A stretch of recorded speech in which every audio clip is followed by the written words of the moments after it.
വേദിയിലിരിക്കുന്ന സമര നേതാക്കളിൽ സോളിഡാരിറ്റിയുടെയും ജമാഅത്തെ ഇസ്ലാമിയുടെയും മറ്റ് സംഘടനകളുടെയും അഭിവൃദ്ധി നേതാക്കളിൽ സഹോദരി സഹോദരിമാരെ, ഭൂസമരം എന്ന് പറയുമ്പോൾ നേരത്തെ ഇവിടെ സ്വാഗത പുസ്തകത്തിലും അധ്യക്ഷനും പറഞ്ഞതുപോലെ വളരെ പെട്ടെന്ന് നമ്മുടെ മുമ്പിലേക്ക് വരുന്നത് ഭൂമിയുടെ അവകാശത്തിനു വേണ്ടിയുള്ള സമരം. കേരളം ഇന്ന് വരെ കണ്ടിട്ടില്ലാത്ത തരത്തിൽ വിവിധ വിഭാഗം ജനങ്ങൾ ഭൂമിയിലുള്ള അവകാശം നേടുന്നതിന് മാത്രമല്ല, ചിലർ ഉള്ളത് നിലനിർത്തുന്നതിനു വേണ്ടി സമരം നടക്കുന്ന ഒരു കാലം. അത് മുത്തങ്ങൈ ആരംഭിച്ച് ഇപ്പോൾ ചെങ്ങറയിൽ എത്തി നിൽക്കുന്ന ആധുനിക കേരളത്തിന്റെ സമരമുഖങ്ങൾ. കേരളം ഭൂമിയുടെ കാര്യത്തിൽ, ഭൂപരിഷ്കരണത്തിന്റെ കാര്യത്തിൽ വളരെ മുമ്പോട്ട് പോയ ഒരു സംസ്ഥാനമാണ് എന്നാണ് നമ്മൾ പലപ്പോഴും പറയാറ്. കേരളത്തിലെ കുടിയായ്മ സമ്പ്രദായം അവസാനിച്ചു, ജന്മിത്വം അവസാനിച്ചു. ഒരുപാട് പേർക്ക് സ്വന്തമായി ഒരു തുണ്ട് ഭൂമി കിട്ടി. അങ്ങനെ കേരളത്തിൽ ഭൂപരിഷ്കരണ പ്രശ്നങ്ങൾ, ഭൂമിയുടെ പ്രശ്നങ്ങൾ തീർന്നുവെന്ന് ഏതാണ്ട് 70കളുടെ ആദ്യത്തിൽ തന്നെ നമ്മുടെ മുഖ്യധാര രാഷ്ട്രീയ കക്ഷികൾ ഒരു തീരുമാനമെടുത്തു. കേരളത്തിൽ ഇനി ഭൂപ്രശ്നമില്ല. നമുക്കറിയാം, ഏതെങ്കിലും രാഷ്ട്രീയ പാർട്ടി അവസാനമായി ഭൂമി സമരം നടത്തുന്നത് 1970കളുടെ ആദ്യത്തിൽ സഖാവ് AKജിയുടെ നേതൃത്വത്തിൽ മുടവൻമുകളിൽ നടന്ന മിച്ചഭൂമി സമരമാണ്. അതിനുശേഷം രാഷ്ട്രീയ പാർട്ടികളൊക്കെ ഒരു സമവായത്തിലെത്തി. ഇനി കേരളത്തിൽ ഭൂമി പ്രശ്നമില്ല. കേരളത്തിൽ ഈ ഭൂമിയുടെ വിഷയമല്ല ചർച്ച ചെയ്യേണ്ടത്, വികസനത്തിന്റെ വിഷയമാണ് ചർച്ച ചെയ്യുന്നത് എന്നും വിദ്യാഭ്യാസം തുടങ്ങിയ മേഖലകളിൽ മുന്നോട്ട് പോകണം, IT വേണം, ടൂറിസം വേണം, അങ്ങനെ പല കാലഘട്ടത്തിൽ പലതാണ്, വ്യവസായം വേണം. അപ്പൊ ഭൂമി എന്ന അടിസ്ഥാന പ്രശ്നത്തെ രാഷ്ട്രീയത്തിൽ നിന്ന് മാറ്റി നിർത്തിയ, അല്ലെങ്കിൽ രാഷ്ട്രീയ പ്രശ്നം അല്ലാതാക്കി നിർത്തിയ 2-3 പതിറ്റാണ്ടുകൾ ശേഷമാണ്. അതിനിടയിൽ പലപ്പോഴും പലരും എഴുതിയിട്ടു ഭൂമിയെക്കുറിച്ച്. പക്ഷേ എഴുതുകയും പറയുകയുമല്ലാതെ ഭൂമിയെ സംബന്ധിച്ച ഒരു സമരത്തിലേക്ക് വരുന്നത് മുത്തങ്ങയാണ്. ഞാൻ ഓരോ സമരത്തെക്കുറിച്ചും കൂടുതൽ പറയുന്നില്ല, കാരണം ഓരോ സമരത്തെക്കുറിച്ചും അതിൽ ഇടപെട്ടുകൊണ്ടിരിക്കുന്ന ആളുകളുടെ ഉണ്ട്. ഞാൻ അതിന്റെ ഒരു പൊതുധാര മാത്രമേ പറയൂ. അപ്പൊ മുത്തങ്ങയിൽ ആദിവാസികൾ അവർക്ക് നഷ്ടപ്പെട്ട ഭൂമി തിരിച്ചു വേണമെന്ന് സമരം ചെയ്യുമ്പോൾ കേരളത്തിലുണ്ടായിരുന്ന ഒരു സാമൂഹ്യ അവസ്ഥ, അല്ലെങ്കിൽ പൊതുബോധം, ആ സമരത്തോട് കേരളീയ സമൂഹം കാട്ടിയ സമീപനം, എടുത്ത സമീപനം ഒക്കെ നമുക്ക് ശ്രദ്ധിക്കാം. മുത്തങ്ങയ്ക്ക് ശേഷം നിരവധി ഇടങ്ങളിൽ പലതരത്തിൽ കേരളത്തിൽ ഭൂമിയിൽ അവകാശത്തിന് വേണ്ടി സമരങ്ങളുണ്ടായി. മുഖ്യധാര രാഷ്ട്രീയ കക്ഷികൾ തന്നെ അവരുടെ ആദിവാസി സംഘടന ഉണ്ടാക്കി. പ്രത്യേകിച്ചും CPM അവരുടേതായ ആദിവാസികൾക്ക് ഭൂമി വേണം എന്ന് തീരുമാനിച്ചു. അപ്പോൾ CPM പോലൊരു കേരള രാഷ്ട്രീയത്തിൽ നിർണായകമായ പങ്ക് വഹിച്ചു എന്ന് അവകാശപ്പെടുന്ന ഒരു സംഘടന പോലും ആദിവാസിക്ക് ഭൂമി വേണമെന്ന് തീരുമാനിച്ചത് മുത്തങ്ങയിൽ സമരത്തിന് ശേഷമാണ് എന്നുള്ളതാണ്. ഇത് വളരെ പ്രധാനപ്പെട്ട ഒരു പോയിന്റ്. അതിനുശേഷമുണ്ടായ നിരവധി ഭൂമി സമരങ്ങൾ, ഇപ്പോൾ ചെങ്ങറയിൽ എത്തി നിൽക്കുന്ന സമരം, ഇതൊരു വശത്തുണ്ട്. ഇത് ചോദ്യം ചെയ്യുന്ന നിരവധി കാര്യങ്ങളുണ്ട്. ഒന്നാമതായി, കഴിഞ്ഞ 50 വർഷമായി അല്ലെങ്കിൽ 40 വർഷമായി വിജയകരമായി നാം നടപ്പാക്കി എന്ന് പറയുന്ന ഭൂപരിഷ്കരണം എത്രത്തോളം പൊള്ളയായിരുന്നുവെന്ന് നാം തിരിച്ചറിയുക. പൊള്ളയായിരുന്നു എന്ന് തിരിച്ചറിയുമ്പോൾ ഭൂപരിഷ്കരണം ഒന്നും നടന്നിട്ടില്ല എന്ന് പറയാൻ പറ്റില്ല. നേരത്തെ പറഞ്ഞതുപോലെ 25 ലക്ഷം കാണ കുടിയാന്മാർക്ക് ജന്മിയിൽ നിന്ന് മോചനം കിട്ടി എന്നത് സത്യം തന്നെയാണ്. പക്ഷേ നമ്മൾ കൊയ്യും വയലെല്ലാം നമ്മുടേതാകും പൈങ്കിളിയെ എന്ന് പാട്ടുപാടി അതിന്റെ പുറത്ത് സംഘടിപ്പിക്കപ്പെട്ട കേരളത്തിലെ വലിയൊരു ജനവിഭാഗം, ജാതീയമായി അടിച്ചമർത്തപ്പെട്ട ജനവിഭാഗം, ഇന്ന് നാം ദളിതരെന്ന് പൊതു അർത്ഥത്തിൽ വിളിക്കുന്ന, എന്നും മണ്ണിൽ പണിയെടുക്കുന്ന ജനവിഭാഗം ഒരിക്കലും കൃഷിഭൂമിക്ക് ഉടമസ്ഥരായില്ല എന്നത് സത്യമായ ഒരു കാര്യമാണ്.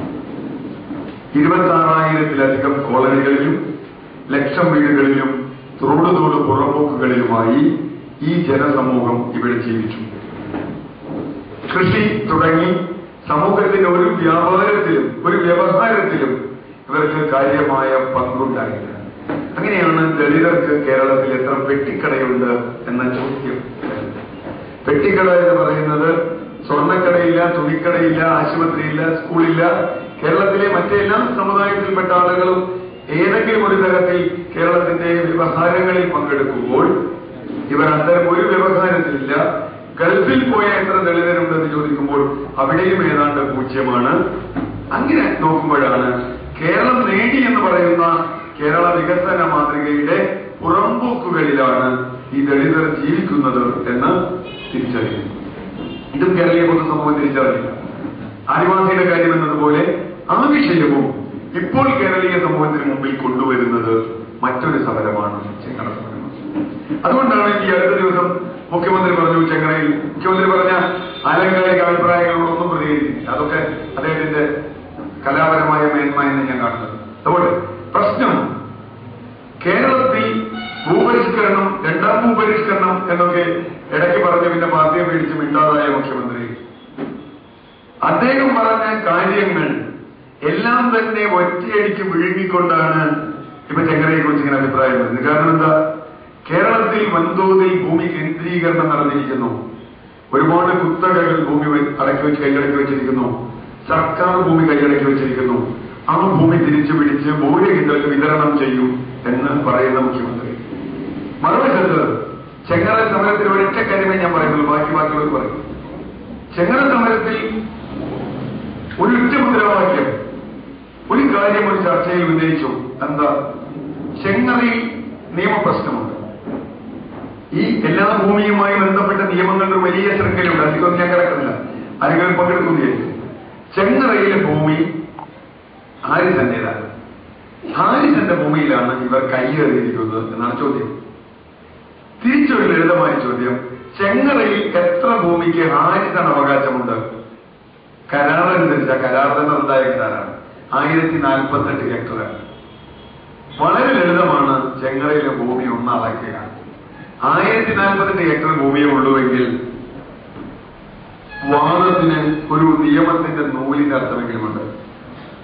ചെങ്ങറയിൽ പോയിട്ടുള്ള ആർക്കും അറിയാം, ഏതാണ്ട് 5000 ഹെക്ടറോളം ഭൂമി ചെങ്ങറയിലുണ്ട്, ഹാരിസന്റെ കയ്യിലുണ്ട്. ഈ 1048 ഹെക്ടർ കഴിഞ്ഞാൽ പിന്നെ അത് ആരുടെ ഭൂമിയാണ്? എല്ലാം ഹാരിസന്റെ മറ്റവകാശവാദങ്ങളൊക്കെ എഴുതിയാൽ അത് മിച്ച ഭൂമിയാണ്. ഇവിടെയാണ് പ്രശ്നമുള്ളത്. 1957 ഭൂപരിഷ്കരണം തുടങ്ങുമ്പോൾ കേരളത്തിൽ കണ്ടെത്തിയ 7 ലക്ഷം ഹെക്ടർ മിച്ച ഭൂമി 1% പോലും വിതരണം ചെയ്യാതിരിക്കുകയും അത് എങ്ങുമില്ലാതെ പോലെ യൂഡി കോളൻ നെറ്റിയിൽ പുരട്ടിയതുപോലെ എവിടെ പോയെന്നറിയാതെ എങ്ങു പോയെന്നറിയാതെ അപ്രത്യക്ഷമാവുകയും ചെയ്തു. അതായത് ഞാൻ പറഞ്ഞ മുളവൻ മുകളിൽ കൊട്ടാരത്തിന്റെ മിച്ചഭൂമി കഴിഞ്ഞാൽ പിന്നെ കേരളത്തിൽ മിച്ചഭൂമി സമരം കമ്മ്യൂണിസ്റ്റ് പാർട്ടികളോ മറ്റേതെങ്കിലും പാർട്ടികളോ ഒരു കാലത്തും നടത്താതെ വന്നു. കാരണം അങ്ങനെ ആ മിച്ചഭൂമി അവിടെ പോയി. രണ്ടാമത് ഭൂപരിഷ്കരണത്തിന്റെ ഭാഗമായി ഒഴിവാക്കി കൊടുത്ത തോട്ടങ്ങൾ, ആ തോട്ടങ്ങൾ അന്ന് ഒഴിവാക്കിയത് തെറ്റോ ശരിയോ നിൽക്കട്ടെ, ആ തോട്ടങ്ങൾ അവർക്ക് അവകാശപ്പെട്ടതിന് എത്രയോ ഇരട്ടി ഭൂമി കൈവശം വച്ചിരിക്കുന്നു. ഇതേ മുഖ്യമന്ത്രി തന്നെ പറഞ്ഞത് മൂന്നാറിൽ ടാറ്റ 50,000 ഏക്കറും കേരളത്തിന്റെ പല ഭാഗത്തായി ഓപ്ഷൻ 50,000 ഏക്കറും കൈവശം വച്ചിരുന്നെന്നാണ്. എന്ന് പറഞ്ഞാൽ ഇത് രണ്ടും ചേർന്നാൽ 1 ലക്ഷം ഏക്കർ ഭൂമിയായി കേരളത്തിൽ. അതുപോലെ മറ്റൊരവധിയാണ് ഈ ഭൂമി. ആ ഭൂമിയാണ് യഥാർത്ഥത്തിൽ ഇപ്പോൾ ഈ ചെങ്ങറ സമരമടക്കമുള്ള ആളുകൾ, ദളിതരടക്കമുള്ള ആളുകൾ ഭൂരഹിതർ ചോദിക്കുന്ന ചോദ്യം. ആ ഭൂമി അളക്കുക, ആ ഭൂമിയുള്ളത് വിതരണം ചെയ്യുക. അതിന് പകരം ഇപ്പോൾ പറയുന്നത് ഭൂപരിഷ്കരണത്തിൽ നടത്തിയ ചതി രണ്ടാമത് ആവർത്തിക്കുക. എന്താ? ഭൂപരിഷ്കരണത്തിൽ കുടികിടപ്പവകാശം എന്ന ഒരു വലിയ വഞ്ചനയുടെ ഫലമായി ഒരുപക്ഷെ അന്ന് അത് കിട്ടിയ ആളുകൾക്കോ അല്ലെങ്കിൽ കിട്ടിയല്ലോ എന്ന് വിചാരിക്കും. കാരണം ചരിത്രപരമായി ഭൂവുടമകളല്ലാതിരുന്ന ആളുകൾ. പക്ഷെ അവരറിയൂടെ കൃഷിഭൂമിയിലുള്ള അവരുടെ അവകാശം പൂർണ്ണമായി മറച്ചുവെക്കപ്പെടുകയും ലോകത്തിൽ എവിടെയുമില്ലാത്ത ഒരു കർഷക തൊഴിലാളി എന്നൊരു വർഗവിഭജനം കേരളത്തിൽ ഉണ്ടാവുകയും ചെയ്തു. യഥാർത്ഥത്തിൽ കർഷക തൊഴിലാളിയില്ല. കമ്മ്യൂണിസ്റ്റ് പാർട്ടി രേഖകളിൽ പോലും കർഷക തൊഴിലാളിയില്ല. ചരിത്രപരമായി കർഷകനെയുള്ളൂ, ഭൂരഹിത കർഷകനാണ്. ഭൂരഹിത കർഷകനെ ഒരു സുപ്രഭാതത്തിൽ കർഷക തൊഴിലാളിയാക്കുകയും ഭൂമിയെ മുതലാളിത്തവൽക്കരിക്കുകയും ചെയ്ത ഒരു സമീപനത്തിലാണ് കേരളത്തിന്റെ ഭൂപരിഷ്കരണത്തിന്റെ ചരിത്രമുള്ളത്. അതിപ്പോൾ ചോദ്യം ചെയ്യപ്പെടുന്നു. അതിനെതിരെ ഇപ്പൊ ട്രേഡ് യൂണിയൻ പോലെയുള്ള ആളുകൾ വരുന്നത് അത് തന്നെ കേരളത്തിന്റെ വളരെ വിചിത്രമായ ഒരു രീതിയാണ്. ചെങ്ങറയിലെ പ്രശ്നം മാത്രം. ചെങ്ങറയിൽ ട്രേഡ് യൂണിയൻ വരുന്നു, ഇതിനെതിരായി ഉപരോധത്തിൽ ഏർപ്പെടുത്തുന്നതിന് ഇത്രയും പരിഹാസ്യമായ മറ്റൊരു സംഭവമില്ല. കാരണം എന്താ, ട്രേഡ് യൂണിയനുള്ള വർഗരാഷ്ട്രീയം അനുസരിച്ചാണ് പ്രവർത്തിക്കുന്നതെങ്കിൽ അവരാരുടെ കൂടെ നിൽക്കണം എന്നൊരു ചോദ്യമുണ്ട്. അവിടെ ഏത് തൊഴിലാളിക്ക് വേണ്ടിയാണ് ഇവർ നിൽക്കുന്നതെന്ന് ചോദിച്ചാൽ 150 തൊഴിലാളിയാണ് എസ്റ്റേറ്റിൽ 3 വർഷം മുമ്പ് ജോലി ചെയ്തിരുന്നത് എന്ന മറുപടിയാണുള്ളത്. എന്തായി 3 വർഷം മുമ്പായത്? 2 വർഷമായി. ഇവർ അവിടെ ചെങ്ങറയിൽ സമരം ആരംഭിക്കുന്നതിന് 2 വർഷം മുമ്പ് തന്നെ ആ തൊഴിലാളിക്ക് കൂലി കിട്ടാതായി അവരെവിടെയോ പോയി. ഇപ്പോഴത് കൊടികളാണ്. കൊടികൾക്ക് കീഴിൽ കുറച്ച് നേതാക്കളാണ്. ആ നേതാക്കളെയും കൊടികളെയും നിലനിർത്തുന്ന ഹാരിസന്റെ പണമാണ്. ഹാരിസന്റെ ഭൂമി അളക്കില്ല എന്ന് ഉറപ്പാക്കേണ്ട ചുമതല തൊഴിലാളി യൂണിയനുകൾ വഴി നടപ്പാക്കുകയാണ് എന്നതാണ് ചെങ്ങലിലെ മറ്റൊരു രാഷ്ട്രീയം. ഭൂമിയെ സംബന്ധിച്ച രാഷ്ട്രീയത്തിന്റെ മറ്റൊരു വശം. ഭൂമി യഥാർത്ഥത്തിൽ മനുഷ്യന് ഇഷ്ടം പോലെ ഉപയോഗിക്കാനൊരു സാധനമല്ല. ഭൂമിയെക്കുറിച്ച് നമുക്ക് ഒരുപാടില്ല. അപ്പൊ ഭൂമിയുടെ സമരങ്ങളിൽ മറ്റൊരു സമരത്തിലേക്കാണ്. ഭൂമിയുടെ അവകാശം സംബന്ധിച്ച സമരങ്ങൾ, അതിന്റെ മറ്റു വിശദാംശങ്ങൾ താഴെ ഉള്ളവർ പറയും. പക്ഷെ ഭൂമിയുടെ വിനിയോഗം സംബന്ധിച്ച രണ്ടാമത്തെ പ്രശ്നം. കാരണം അവകാശവും വിനിയോഗവും തമ്മിൽ നേരിട്ട് ബന്ധമുണ്ട്. ഇപ്പൊ ഭൂമി കൃഷിക്കാണോ, വ്യവസായത്തിനാണോ, ഖനനത്തിനാണോ, എന്തിനാണോ ഉപയോഗിക്കേണ്ടത് എന്ന ചോദ്യം അത് നന്ദിഗ്രാമിലും സിംഗൂരിലും അടക്കം ഒരുപാട് ഉയർന്നു വന്ന സ്ഥലമാണ്. ഭൂമി എന്നത് അടിസ്ഥാനപരമായി ഒരു പരിസ്ഥിതി രംഗത്ത് പ്രവർത്തിക്കുന്ന ഒരാളെന്ന നിലയ്ക്ക് മനുഷ്യന്റെ ജീവനെ നിലനിർത്താൻ ആവശ്യമായ വായുവും വെള്ളവും ഭക്ഷണവും നൽകുന്ന ഒന്നാണ് എന്ന ഭൂമിയുടെ ഒരു രാഷ്ട്രീയമുണ്ട്. അത് മനുഷ്യന് മാത്രമല്ല, എല്ലാ ജീവജാലങ്ങളുടെയും നിലനിൽപ്പ് ഭൂമിയെ ആശ്രയിച്ചാണ്, ഭൂമിയുടെ ജൈവ സ്വഭാവത്തെ ആശ്രയിച്ചാണ് എന്നത് ഒരു രാഷ്ട്രീയമാണ്. ആ ജൈവ സ്വഭാവത്തെ ഇപ്പൊ എങ്ങനെ തകർക്കപ്പെടുന്നത്? ഒന്നാമത്തെ പ്രശ്നം, ഭൂമി മുതലാളിത്തവൽക്കരിക്കപ്പെട്ടതോടുകൂടി ഭൂമി ഏറ്റവും വലിയ കമ്പോള ഉൽപ്പന്നമായി, ഏറ്റവും വലിയ കൈമാറ്റ ചരക്കായി, ഊഹമൂലധന കമ്പോളത്തിലെ ഏറ്റവും എളുപ്പത്തിൽ കൈമാറ്റം ചെയ്യാവുന്ന ഏറ്റവും വലിയ മന്ത്രിമാരുടെ ഭാഷയിൽ പറഞ്ഞാൽ ഇൻവെസ്റ്റ്മെന്റായി. ഭൂമി ഊഹ കമ്പോളത്തിൽ വരുമ്പോൾ സംഭവിക്കുന്നത് പ്രധാനമായും 2 കാര്യങ്ങളാണ്. ഭൂമിയുടെ രാഷ്ട്രീയത്തിൽ ഇന്ന് കേരളത്തിലെ കക്ഷി രാഷ്ട്രീയത്തിൽ ഇത് കിടന്ന് കളിക്കുന്നതിന്റെ ഒരു കാര്യം അതുമാണ്. എന്താ, ഭൂമി ഊഹമൂലധനത്തിൽ വരുമ്പോൾ ഏറ്റവും കൂടിയ വില നൽകുന്ന ആൾക്ക് ഭൂമിയുടെ ഉടമസ്ഥത കിട്ടും, കുറഞ്ഞ വില നൽകുന്നവർക്ക് ഭൂമിയിൽ അവകാശം ഉണ്ടാകില്ല. അപ്പോൾ ദരിദ്രർ ഭൂമിയിൽ നിന്ന് ഒഴിവാക്കപ്പെടുന്നു. കുടിയൊഴിക്കപ്പെടുക മാത്രമല്ല, സർക്കാർ കുടിയൊഴിക്കൽ കൂടാതെ മൂലധനം കുടിയൊഴിക്കുന്ന ആളുകൾ ഒട്ടനവധി നമ്മുടെ നാട്ടിലുണ്ട്. ഒരു വികസന പദ്ധതി വരുന്നു എന്ന് പറയുന്ന സ്ഥലത്ത് അത് വരുന്നതിന് മുമ്പ് തന്നെ അവിടെയുള്ള ആളുകൾ ആ ഭൂമിയൊക്കെ വാങ്ങിക്കൂട്ടുന്നു. ഞങ്ങൾ ഇത് സ്മാർട്ട് സിറ്റിയുടെ കാര്യത്തിലോ, നെടുമ്പാശ്ശേരി വിമാനത്താവളത്തിന്റെ കാര്യത്തിലോ, വല്ലാർപാട ടെർമിനലിന്റെ കാര്യത്തിലോ, ഇപ്പോൾ വിഴിഞ്ഞം പദ്ധതിയുടെ കാര്യത്തിൽ നമ്മൾ കാണുന്ന ഒരു കാര്യം, അവിടെ പദ്ധതി വരുന്നതിന് മുമ്പ് ഒരുപാട് പേർ ചുറ്റുപാടുമുള്ള ഭൂമിയൊക്കെ വാങ്ങിക്കൂട്ടി ദരിദ്രരെ വലിയ പ്രലോഭനപരമായ പണം കൊടുത്ത് അവർ ഭൂമി ഒഴിപ്പിക്കും. അത് ഫോഴ്സ്ഡ് അല്ല, കുടിയൊഴിക്കൽ എന്ന് പറയാൻ പറ്റില്ല, പക്ഷെ വേറെ തരത്തിലുള്ള ഫോഴ്സ്ഡ് തന്നെയാണ് സമ്മർദ്ദം ഒരു വശം. അപ്പൊ ദരിദ്രൻ ഭൂമിയിൽ നിന്ന് അന്യമായി കൊണ്ടിരിക്കുന്നു. ഇപ്പോൾ ദരിദ്രൻ മാത്രമല്ല, കേരളത്തിലെ ഇടത്തരക്കാരൻ പോലും ആ ഭൂമി അപ്രാപ്യമായിരിക്കുന്നു. ഒരു സർക്കാർ ഉദ്യോഗസ്ഥനെ ഒരു നഗരത്തിലല്ല, ഒരു ഗ്രാമത്തിൽ പോലും ഇപ്പോൾ 10 സെന്റ് ഭൂമി വാങ്ങി ഒരു വീട് വയ്ക്കാൻ കഴിയാത്ത അത്ര വില കൂടിയ ഒന്നായി ഭൂമി മാറിയിരിക്കുന്നു. അപ്പൊ ഭൂമിയുടെ ഒരു തരത്തിലുള്ള അന്യവൽക്കരണം അവിടെ നടക്കുന്നു. രണ്ടാമത്തെ വശം, ഭൂമി ഇത്രയും വിലയ്ക്ക് വാങ്ങിക്കഴിഞ്ഞാൽ ഇൻവെസ്റ്റ്മെന്റാണ് ഭൂമിയിൽ നടത്തുന്നത്. ഇൻവെസ്റ്റ്മെന്റ് ഭൂമിയിൽ നടത്തിയാൽ ഇൻവെസ്റ്റ്മെന്റ് പ്രോഫിറ്റിനുള്ളതാണ്, മുടക്ക് മുതൽ ലാഭത്തിനുള്ളതാണ്. ഞാൻ 1 ലക്ഷം രൂപയ്ക്ക് 1 സെന്റ് ഭൂമി വാങ്ങിയിട്ട് അവിടെ നെൽകൃഷി ചെയ്യാൻ എന്തായാലും നടക്കില്ല എന്ന കാര്യം ഉറപ്പാണ്. 1 ലക്ഷം രൂപയ്ക്ക് നെൽകൃഷി നടത്തിയാൽ മുതലാവില്ല. 1 സെന്റ് ഭൂമിക്ക് 1 ലക്ഷം രൂപ വാങ്ങിയാൽ അപ്പൊ തീർച്ചയായും ആ ഭൂമിയെ എനിക്ക് ഇഷ്ടപ്പെട്ട ഏറ്റവും അധികം ലാഭം കിട്ടുന്ന ചരക്കാക്കി മാറ്റുന്നു എന്നുള്ളതാണ്. അത് കുഴിച്ചാവാം, നികത്തിയാവാം, ഇടിച്ചാവാം, പരത്തിയാവാം, മുറിച്ചാവാം, മതിച്ചാവാം, എന്തൊഴില്ല. അങ്ങനെ മാറ്റപ്പെടുമ്പോൾ ഒന്നാമത്തെ കാര്യം, ആ ഭൂമിയെ ആശ്രയിക്കുന്ന ജീവരൂപങ്ങൾ മനുഷ്യരടക്കമുള്ള അവർക്ക് വേണ്ട വെള്ളവും ഭക്ഷണവും അടക്കമുള്ള മുഴുവൻ കാര്യങ്ങളും ഇല്ലാതാവും. ഇപ്പൊ മര്യാദ സമരനായകൻ വർഗീസ് ഇവിടെ അദ്ദേഹം തീർച്ചയായും പറയും, ഇവിടെ ഭക്ഷ്യസുരക്ഷ അടക്കമുള്ള വിഷയങ്ങളെ കുറിച്ച് നാം സംസാരിക്കുന്നു. 3000 മില്ലിമീറ്റർ മഴയും നിൽക്കാൻ വയ്യാതെ മഴയും കിട്ടിയിട്ടും കുടിവെള്ളക്ഷാമം നാം എന്തുകൊണ്ട് അനുഭവിക്കുന്നുവെന്ന് 10 രൂപയ്ക്ക് വെള്ളം വാങ്ങി കുടിച്ച് നമ്മള് വളരെ സന്തോഷത്തോടെ പച്ചവെള്ളം കുടിച്ച് സന്തുഷ്ടരാകുന്നു. യഥാർത്ഥത്തിൽ ഭൂമിയുമായി ബന്ധപ്പെട്ടതാണ്. ഇതുപോലെ നിരവധി വിഷയങ്ങളിലും മറ്റൊന്ന് വികസനത്തിന്റെ പേരിൽ നേരിട്ട് കുടിയൊഴിക്കപ്പെടുന്ന ആളുകൾ നടത്തുന്ന ഒട്ടനവധി സമരങ്ങൾ. എത്ര ഇടത്താണ് ഇപ്പൊ കേരളത്തിൽ കുടിയൊഴിക്കാൻ പോകുന്നവർ എങ്ങനെയുള്ള സമരങ്ങൾ നടക്കുന്നത്? എത്ര ഇടങ്ങളില്ല. അപ്പോ ഓരോ ഇടത്തും മുലപ്പള്ളിയോ അല്ലെങ്കിൽ മാസത്തെറ്റിയോ വിഴിഞ്ഞമോ നെടുമ്പാശ്ശേരിയോ ഇങ്ങനെ ഓരോ സ്ഥലത്തും എടുത്താൽ എങ്ങനെയാണ് കുടിയൊഴിക്കപ്പെടുന്നത്? ദരിദ്രന്റെ കയ്യിലുള്ള അവസാനത്തെ തുണ്ട് ഭൂമി ധനികന് കൊടുക്കുക എന്നതാണ് ഇപ്പോഴത്തെ വികസനത്തിന്റെ ഒരു രീതി. ഭൂമി പണ്ട് ഭൂപരിഷ്കരണം എങ്ങനെ നടത്തിയോ അതിന് നേർ വിപരീത ദിശയിലേക്ക്, എന്തിനു വേണ്ടി നടത്താൻ ആഗ്രഹിച്ചുവോ നേർ വിപരീത ദിശയിലേക്ക് ഭൂമി ഒഴുകിക്കൊണ്ടിരിക്കുന്നു. ഞാൻ ഒരു പേര് പറയുന്നില്ല, നമുക്കൊക്കെ സുപരിചിതമായ ഒട്ടേറെ പേരുകളും ഒട്ടേറെ ആളുകളും മാഫിയ എന്ന് വിളിക്കുന്നുണ്ട്. ഞാൻ അങ്ങനെ വിളിക്കുമെന്ന് എനിക്കറിയില്ല. എന്തായാലും കേരളത്തിലെ ഭൂമി ഇന്ന് കുറെ ആളുകളുടെ കയ്യിലേക്ക് വന്നുകൊണ്ടിരിക്കുന്നു എന്നത് ഒരു കാര്യമാണ്. അതിന് സർക്കാർ എന്ന് പറയുന്ന ഈ ഭൂമി സംരക്ഷിക്കാൻ അവകാശപ്പെട്ട ഏജൻസികൾ ഇതിന്റെ നടത്തിപ്പുകാരായി മാറിയിരിക്കുന്നു എന്നതാണ് പ്രശ്നം. ഈ ഭൂമി, ദരിദ്രന്റെ ഭൂമി സമ്പന്നന് എടുത്തു കൊടുക്കുന്ന ആളുകളായി സർക്കാർ മാറിയിരിക്കുന്നു. മറുവശത്ത് അതിസമ്പന്നനും ഭൂമി അനധികൃതമായി കൈയടക്കി വെച്ചിട്ടുള്ളവരും ആ ഭൂമി ദരിദ്രരായ ഭൂരഹിതരായ കർഷകർക്ക് കൊടുക്കണം എന്ന് പറയുന്നത്. അവിടെയാണ് ചക്ര സമരവും മുല്ലപ്പള്ളി സമരവും ഒക്കെ ഒരു പ്ലാറ്റ്ഫോമിൽ നമുക്ക് കാണാൻ കഴിയും. എന്താ കാര്യം? ചെങ്ങറയിൽ ആവശ്യപ്പെടുന്നത് കൃഷിഭൂമിയാണ്. ഈ ഒരു കാര്യം ഒരു സർക്കാരും അംഗീകരിക്കില്ല. ഒരു രാഷ്ട്രീയ കക്ഷിയും കേരളത്തിൽ തുറന്നു പറയില്ല. ഇപ്പൊ എന്താ പറയുന്നത്? 10 സെന്റ് ഭൂമി 6 സെന്റ് ഭൂമി കൊടുക്കാം, കടപ്പാട കൊടുക്കാം, ഒരു തുണ്ട് ഭൂമി, ഒരു കൂര. അതല്ല ചെങ്ങറയിൽ ആവശ്യപ്പെടുന്നത്.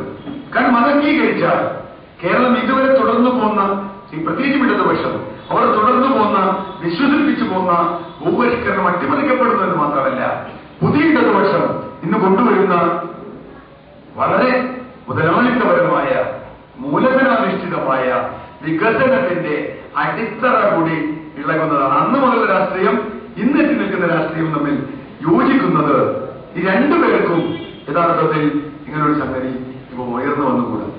ഈ സമരങ്ങളെ തകർത്തേ പറ്റൂ. ഈ സമരങ്ങൾ നിലനിൽക്കുന്നത് അവിടെയാണ് പ്രശ്നം. ഈ കാലത്ത് മുമ്പൊക്കെയാണെങ്കിൽ രാഷ്ട്രീയ കക്ഷികൾ അവരുടെ പ്രത്യയശാസ്ത്രം മുമ്പിൽ ജനങ്ങളുടെ മുമ്പിൽ വെച്ച് ഈ പ്രത്യയശാസ്ത്രത്തിലേക്ക് ജനങ്ങളെ കൂട്ടുകയാണ്. ഇപ്പോഴെന്താ സംഭവിക്കുന്നത്? രാഷ്ട്രീയ കക്ഷികൾ എല്ലാം തന്നെ നിർപ്രത്യയശാസ്ത്രവൽക്കരിക്കപ്പെടുന്നു. എന്ന് പറഞ്ഞാൽ ദി ഐഡിയോളജൈസേഷൻ. ഒരു പ്രത്യയശാസ്ത്രത്തിനും ബാധ്യതയില്ലാത്ത ആളുകളായി. എന്നാൽ പ്രത്യയശാസ്ത്രമുണ്ട്, പ്രത്യയശാസ്ത്രത്തിലില്ല എന്ന് പറഞ്ഞാൽ ഇപ്പൊ ഗാന്ധിസം വേണ്ട, മാർക്സിസം വേണ്ട, ലോഹിയിസം വേണ്ട, അംബേദ്കറിസം വേണ്ട, ഒന്നും വേണ്ട. ഇതെല്ലാം പറയുകയും എല്ലാം ചെയ്യുന്നത് മൂലധനത്തിന്റെ ദാസ്യമായി മാറുകയും ചെയ്യുന്ന രാഷ്ട്രീയത്തിലെത്തുന്നു. മറുവശത്ത് ഇതിനെതിരായ രാഷ്ട്രീയം ജനങ്ങളുടെ സമരങ്ങളിലൂടെ രൂപപ്പെടുന്നു. അത് വെള്ളത്തിന്റെ രാഷ്ട്രീയം പശ്ചിമടയിൽ അടക്കം രൂപപ്പെട്ടതുപോലെ ഭൂമിയുടെ രാഷ്ട്രീയം, വികസനത്തിന്റെ രാഷ്ട്രീയം, അങ്ങനെ നിരവധി പ്രശ്നങ്ങൾ. ഇതൊന്നും നമുക്ക് വേർപെടുത്തിയെടുക്കാൻ പറ്റില്ല. അങ്ങനെ വേർപെടുത്തിയെടുക്കാനാവാത്ത വിധം സമരങ്ങളിലൂടെ കേരളത്തിന് ഒരു പുതിയ രാഷ്ട്രീയം അല്ലെങ്കിൽ പുതിയൊരു സന്ദേശം, പുതിയൊരു പ്രത്യയശാസ്ത്രം കേരളത്തിന് കൊടുക്കാനാണ് ഈ സമരങ്ങൾ ശ്രമിക്കുന്നത്. അതിപ്പോ ഭക്ഷണം, മനുഷ്യന്റെ ഭക്ഷണം പ്രധാനമാണ്, വെള്ളമാണ്, ഇഷ്ടികയാണോ ഭക്ഷണമാണോ പ്രധാനം എന്ന് ചോദിക്കുമ്പോൾ നമ്മുടെ വർഗീസിനോട് നമുക്ക് ഇഷ്ടികയാണ് പ്രധാനം, ഭക്ഷണം പിന്നെയാണ് എന്ന് പറയുന്ന മുരിയാട് മുതൽ എസ്റ്റേറ്റ് മുതലാളിയെ സംരക്ഷിച്ചില്ലെങ്കിൽ രാജ്യത്ത് ഇൻവെസ്റ്റ്മെന്റ് വരില്ല എന്ന് പറയുന്നതും, അല്ലെങ്കിൽ നിങ്ങളുടെ തൊട്ടടുത്തുള്ള കിനാലൂരിൽ ഇൻവെസ്റ്റ്മെന്റ് വരാൻ ആണ് നാട്ടുകാരുടെ ഭൂമി, ജനങ്ങൾക്ക് അവകാശപ്പെട്ട ഭൂമി, അത് ഭൂമി ഏതോ കുത്തകയ്ക്കാണോ ഏതോ വ്യക്തിക്കാണോ എനിക്കറിയില്ല, മറിച്ചും മുറിച്ചും വിൽക്കാനുള്ള വികസനത്തിന്റെ വഴിയായി വികസനത്തെ കാണുന്ന തരത്തിലേക്ക് നമ്മുടെ മാറിക്കൊണ്ടിരിക്കുന്നു. ഇതിനെ ഒരു പ്രതിസന്ധിയുള്ളത് ഈ സമരങ്ങൾ വളരെ പെട്ടെന്നൊന്നും കേരളത്തിലെ പൊതുസമൂഹത്തിന് മനസ്സിലാവില്ല എന്നുള്ളത്.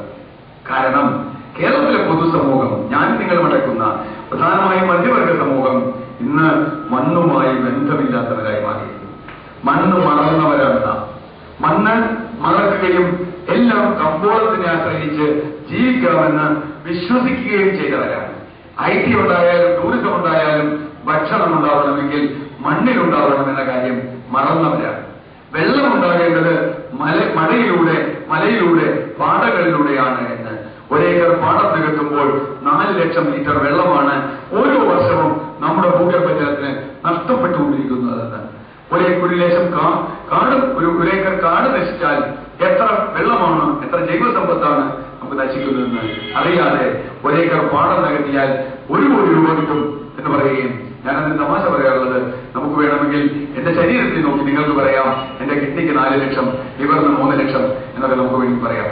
നമ്മുടെ ശരീരത്തിന്റെ തന്നെ ഭാഗമായ നമ്മുടെ ജീവനെ നിലനിർത്തുന്ന ഈ ഭൂമിയുടെ അവയവങ്ങൾ അത് ഒരു വശം. രണ്ടാമത്, ഏറ്റവും വിഷമയമായ ഭക്ഷണം കഴിച്ച് ഏറ്റവും മോശപ്പെട്ട ആരോഗ്യത്തിലേക്ക് എത്തി നിൽക്കുന്ന ഒരു മലയാളി സമൂഹം.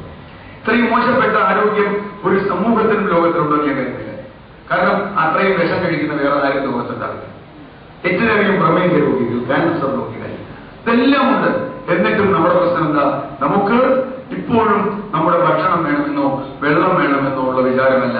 അതൊക്കെ സൂപ്പർ മാർക്കറ്റിൽ കിട്ടും, വാൾമാർട്ടിൽ കിട്ടും, നമുക്ക് കുറച്ച് കാശുണ്ടായാൽ മതി എന്നതാണ്. ഇവിടുന്ന് പണം ഉണ്ടാകുമെന്നോ, എന്താണ് പണമെന്നോ, എന്താണ് ഭക്ഷണമെന്നോ ഉള്ള സ്കൂളിലൊക്കെ നന്നായി പഠിച്ച് പാസ്സായവരെ നമ്മൾ, പക്ഷെ പഠിച്ച കാര്യം മറന്നുപോകുന്ന മലയാളി. അതുകൊണ്ട് തന്നെ ഈ സമരങ്ങൾ പൊതുസമൂഹത്തിൽ ഭരണകൂടങ്ങളെയും രാഷ്ട്രീയ കക്ഷികളെയും ഒക്കെ തന്നെ പഠിപ്പിക്കുന്ന സമരങ്ങൾ. നമുക്കൊക്കെ പഠിക്കേണ്ടതുണ്ട് ഈ സമരങ്ങളിൽ. ഈ വെള്ളത്തിന്റെ വില നമ്മെ മനസ്സിലാക്കിയത് എഴുത്തും വായനയും അറിയാത്ത മൈലമ്മയാണ് നാം അറിയേണ്ടതുണ്ട്. നമുക്കതിനോ അറിയില്ലാത്ത വെള്ളം കുപ്പിയിലാക്കി വിൽക്കുന്നത് മോശമാണ്. മൈലമ്മ നമ്മളോട് പറയപ്പെടാണ്, എങ്ങനെയാണ് നിങ്ങൾ എല്ലാവർക്കും സൗജന്യമായി പ്രകൃതി നൽകുന്ന, ദൈവം നൽകുന്ന വെള്ളം ഒരാൾ കുപ്പയിലാക്കി മറ്റേയാൾക്ക് വിൽക്കുന്നതിന്റെ യുക്തി എന്താണ് എന്ന് എനിക്ക് മനസ്സിലാവുന്നില്ല എന്ന് മൈലമ്മയുടെ ഭാഷയിൽ പറഞ്ഞപ്പോഴാണ് നമുക്ക് തോന്നിയത് എന്തോ കുഴപ്പമുണ്ടല്ലോ. ഇത് തന്നെയാണ് ഭൂമി എല്ലാവർക്കും വേണ്ടതാണ്, ഭൂമി വരുന്ന തലമുറയ്ക്ക് വേണ്ടതാണ്, ഭൂമി എല്ലാ കാലത്തേക്കും വേണ്ടതാണ് എന്ന് പറയുന്ന, ആ ഭൂമി കൃഷി ചെയ്യാനുള്ളതാണ്, ഭൂമി ഭക്ഷണം ഉണ്ടാക്കാനുള്ളതാണ് എന്ന് പറയുന്ന ഒരു സന്ദേശം.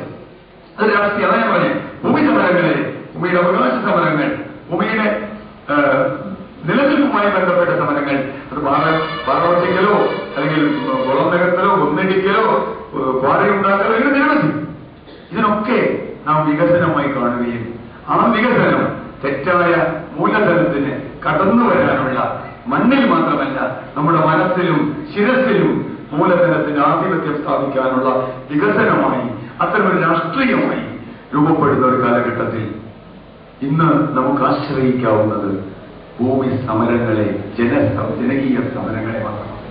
ഒരു സംശയവും വേണ്ട. അത് ആരുടെ ആശീർവാദം ഉണ്ടായിരുന്നു, ആരുടെ പിന്തുണയുണ്ടായിരുന്നു, ഒന്നും പ്രശ്നമില്ല. കാരണം നമുക്കറിയാം, കേരളത്തിൽ കഴിഞ്ഞ കുറെ കാലമായി നടന്ന എല്ലാ ജനകീയ സമരങ്ങൾക്കും എതിർവശത്ത് മിക്കവാറും നമ്മുടെ രാഷ്ട്രീയ പാർട്ടികൾ. പക്ഷേ ഒരു ഘട്ടത്തിൽ ഏതെങ്കിലും ഒരു പാർട്ടിക്കൊക്കെ സമരത്തിലേക്ക് ഏതെങ്കിലും അതിനെ പിന്താങ്ങേണ്ടി വരികയോ അതിനെ കൂടെ നിൽക്കേണ്ടി വരികയോ കൂടെ നിൽക്കുന്നതിന് അഭിനയിക്കേണ്ടി വരികയോ ഒക്കെ ചെയ്തിട്ടുണ്ട്. കാരണം ജനകീയ സമരങ്ങൾ ജനങ്ങളെ, സമൂഹത്തെ രാഷ്ട്രീയവൽക്കരിക്കുന്ന സമരങ്ങളാണ്. സമൂഹത്തെ രാഷ്ട്രീയവൽക്കരിക്കുകയാണ്. ഇനി ഏതെങ്കിലും ഒരു നേതാവ് ഒരു സിറ്റീസ് എഴുതി നമ്മൾ രാഷ്ട്രീയവൽക്കരിക്കപ്പെടുകയില്ല. ഒരു സമൂഹത്തെ, ഭരണകൂടത്തെ, ജനങ്ങളെ രാഷ്ട്രീയവൽക്കരിക്കുന്ന ശക്തമായ ഇടപെടലുകളാണ് സമരങ്ങൾ. ഞാൻ പല പ്രാവശ്യം ആവർത്തിച്ചതുപോലെ, ഞാൻ സോളിഡാരിറ്റി പോലെ ഒരു സംഘടനയോട് എനിക്കെടുപ്പമുള്ളത് ഈ സമരമുഖങ്ങളിലൊക്കെ സോളിഡാരിറ്റിയെ കാണുന്നു എന്നുള്ളതാണ്. ഈ സമരങ്ങൾ രാഷ്ട്രീയം സോളിഡാരിറ്റി തിരിച്ചറിയുന്നത്. അതുകൊണ്ട് തന്നെ ഇത്തരമൊരു സമ്മേളനം വയ്ക്കുമ്പോൾ ഈ സമ്മേളനത്തിന്റെ പ്രാധാന്യം, കഴിഞ്ഞ ദിവസം ചെങ്കട സമരവുമായി ബന്ധപ്പെട്ട് ചൂടായി നടത്തിയ പ്രവർത്തനങ്ങൾ, അതിൽ ചെറിയൊരു പങ്ക് വഹിച്ച ഒരാളാണ് ഞാൻ. ആ അർത്ഥത്തിൽ തീർച്ചയായും ചെങ്കട സമരത്തെ ഒരു വാക്കുകൂടി പറയണം, വാസ വരാത്തതുകൊണ്ടാണ്. ചെങ്കട സമരത്തെ ഇന്ന് നിലനിർത്താൻ കേരളീയ സമൂഹത്തിന് മുഴുവൻ ബാധ്യതയുണ്ട്. കാരണം ആ സമരം പരാജയപ്പെട്ടാൽ കേരളത്തിലെ നാം എല്ലാം പരാജയപ്പെടുന്നതിന് തുല്യമാണ്. ഒരു കാലത്ത് അത് പരാജയപ്പെട്ടുകൂടാ. ഏത് യൂണിയൻ ആവട്ടെ, ഏത് സർക്കാരാവട്ടെ, കളക്ടറാവട്ടെ, ആര് വേണമെങ്കിലും ആ സമരത്തെ അടിച്ചമർത്താൻ ശ്രമിക്കട്ടെ. അതിനെ മുന്നോട്ട് കൊണ്ടുപോവുകയും പ്ലാസ്റ്റിമടയും അതുപോലെയുള്ള നമ്മുടെ ജീവിത വീക്ഷണത്തെ തന്നെ മാറ്റി തീർക്കാൻ കഴിയുന്ന തരത്തിലുള്ള സമരമാക്കി മാറ്റുന്ന സോളിഡാരിറ്റിയുടെ പ്രവർത്തനങ്ങൾക്ക് എല്ലാവിധ പിന്തുണയും പ്രഖ്യാപിക്കുന്നു. അതോടൊപ്പം എന്റെ ഔപചാരികമായി ഈ ഭൂസമര സമ്മേളനം ഉദ്ഘാടനം ചെയ്തതായി പ്രഖ്യാപിക്കുന്നു. നന്ദി, അഭിവാദ്യം.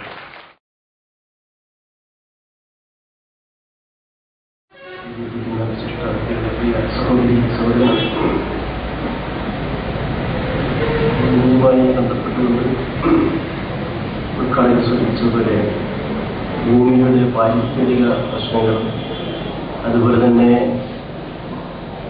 ഭൂമിയുടെ വിനിയോഗ രീതികളും ഭൂബന്ധങ്ങളുമെല്ലാം ഭൂപരിഷ്കരണത്തിന്റെ പശ്ചാത്തലത്തിൽ വളരെ വലിയൊരു ചർച്ചയ്ക്ക് വിധേയമായിരിക്കുകയാണ് കേരളത്തിൽ. കഴിഞ്ഞൊരു 9 കൊല്ലത്തിന്റെ കേരളത്തിൽ ഏറ്റവും ശ്രദ്ധേയമായ 2 സാമൂഹ്യ മാറ്റങ്ങൾ ഭൂമിയുമായി ബന്ധപ്പെട്ടുകൊണ്ടും അതുപോലെ തന്നെ വിദ്യാഭ്യാസ മേഖലയുമായി ബന്ധപ്പെട്ടുകൊണ്ടുമായിരുന്നു. ഭൂപരിഷ്കരണവും വിദ്യാഭ്യാസ പരിഷ്കരണവും കേരളത്തിൽ വലിയ സാമൂഹ്യ മാറ്റങ്ങൾക്ക് ഇടയാക്കിയ 2 സന്ദർഭങ്ങളാണ്. അതിൽ തന്നെ ഭൂപരിഷ്കരണവുമായി ബന്ധപ്പെട്ടുകൊണ്ട് ഇപ്പോൾ നടക്കുന്ന ഭൂസമരങ്ങളുടെ പശ്ചാത്തലത്തിൽ ഉയർന്നുവരുന്ന സുപ്രധാനമായൊരു കാര്യം ഭൂമിയുടെ അവകാശ തർക്കമാണ്. ആരാണ് ഭൂമിയുടെ അവകാശികളുടെ പ്രശ്നം? കഴിഞ്ഞ ഭൂപരിഷ്കരണത്തിൽ ഭൂമിയുമായി ബന്ധപ്പെടുന്ന ബന്ധങ്ങളിൽ ഉദ്ഘാടനം പറഞ്ഞതുപോലെ കുടികിടപ്പ് അവകാശം, ഭൂമിയിൽ പണിയെടുത്തിരുന്ന ആളുകൾക്കെയും കുടികിടപ്പ് നിയമം, ഒപ്പം തന്നെ പാട്ടക്കുടിയാൻ സമ്പ്രദായവും കാണക്കുടിയാൻ സമ്പ്രദായവും അവസാനിപ്പിക്കുകയും ചെയ്തു. കുടികിടപ്പ് അവകാശം ലഭിച്ചതോടൊപ്പം തന്നെ മിച്ചഭൂമി പരിഷ്കരണം, മിച്ചഭൂമി നിയമം, ഭൂമിക്ക് മേൽ ഉടമസ്ഥാവകാശം ലഭ്യമാക്കുവാൻ ഭൂരഹിതരായ ആളുകൾക്ക് അവസരം കിട്ടുന്ന ഒരു കാര്യമായി വിശദീകരിക്കപ്പെടുകയും ചെയ്തതാണ്. നമുക്കെല്ലാവർക്കും അറിയാവുന്നതുപോലെ തോട്ടം മേഖല ഭൂപരിഷ്കരണത്തിൽ നിന്നും ഒഴിവാക്കുകയും ചെയ്യും എന്ന് പറഞ്ഞാൽ പാട്ടക്കുടിയാൻ സമ്പ്രദായവും കാണക്കുടിയാൻ സമ്പ്രദായവും അവസാനിപ്പിക്കുകയും പാട്ടക്കുടിയാന്മാരോ കാണക്കുടിയാന്മാരോ ആയിരുന്ന ആളുകൾക്ക് കൃഷിഭൂമിക്ക് ഉടമസ്ഥാവകാശം ലഭിക്കുകയും ഭൂമിയിൽ പണിയെടുത്തിരുന്ന വലിയൊരു ജനവിഭാഗത്തിന് കുടികിടപ്പ് അവകാശം കിട്ടുകയും എസ്റ്റേറ്റുകളെ തോട്ടം മേഖലയെ ഒഴിവാക്കുകയും മിച്ചഭൂമി വലിയൊരു പ്രതീക്ഷ ഉയർത്തിക്കൊണ്ട് ഭൂരഹിതരായ ആളുകൾക്കാകെ ഭൂമിയുടെ മേൽ ഉടമസ്ഥാവകാശം ലഭിക്കുമെന്നുള്ള പ്രതീക്ഷ ഉണ്ടാക്കുകയും ചെയ്തു എന്നതാണ് സത്യത്തിൽ. വളരെ ചുരുക്കത്തിൽ 50 കൊല്ലം മുമ്പ് തുടങ്ങിയ ഭൂപരിഷ്കരണത്തിന്റെ ഒരു അന്തസത്ത. ഇക്കാര്യത്തിൽ ഒരു ദളിത് അനുഭവം എന്ന് പറഞ്ഞാൽ ഭൂപരിഷ്കരണത്തിന്റെ ഒരു ദളിത് അനുഭവം, ദളിതർക്ക് ഭൂമി ലഭിച്ചില്ല എന്നതാണ്.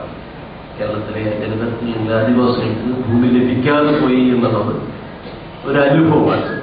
അതേസമയം തന്നെ 35 ലക്ഷത്തോളം കേരളത്തിലെ ഭൂരഹിതരായ ആളുകൾക്ക് ഭൂമി നൽകുകയും അവരെ ഭൂവുടമസ്ഥരാക്കി മാറ്റുകയും ചെയ്തുവെന്നായിരുന്നു ദീർഘകാലം കേരളത്തിൽ പ്രചരിപ്പിക്കപ്പെട്ടിട്ടുള്ളത്.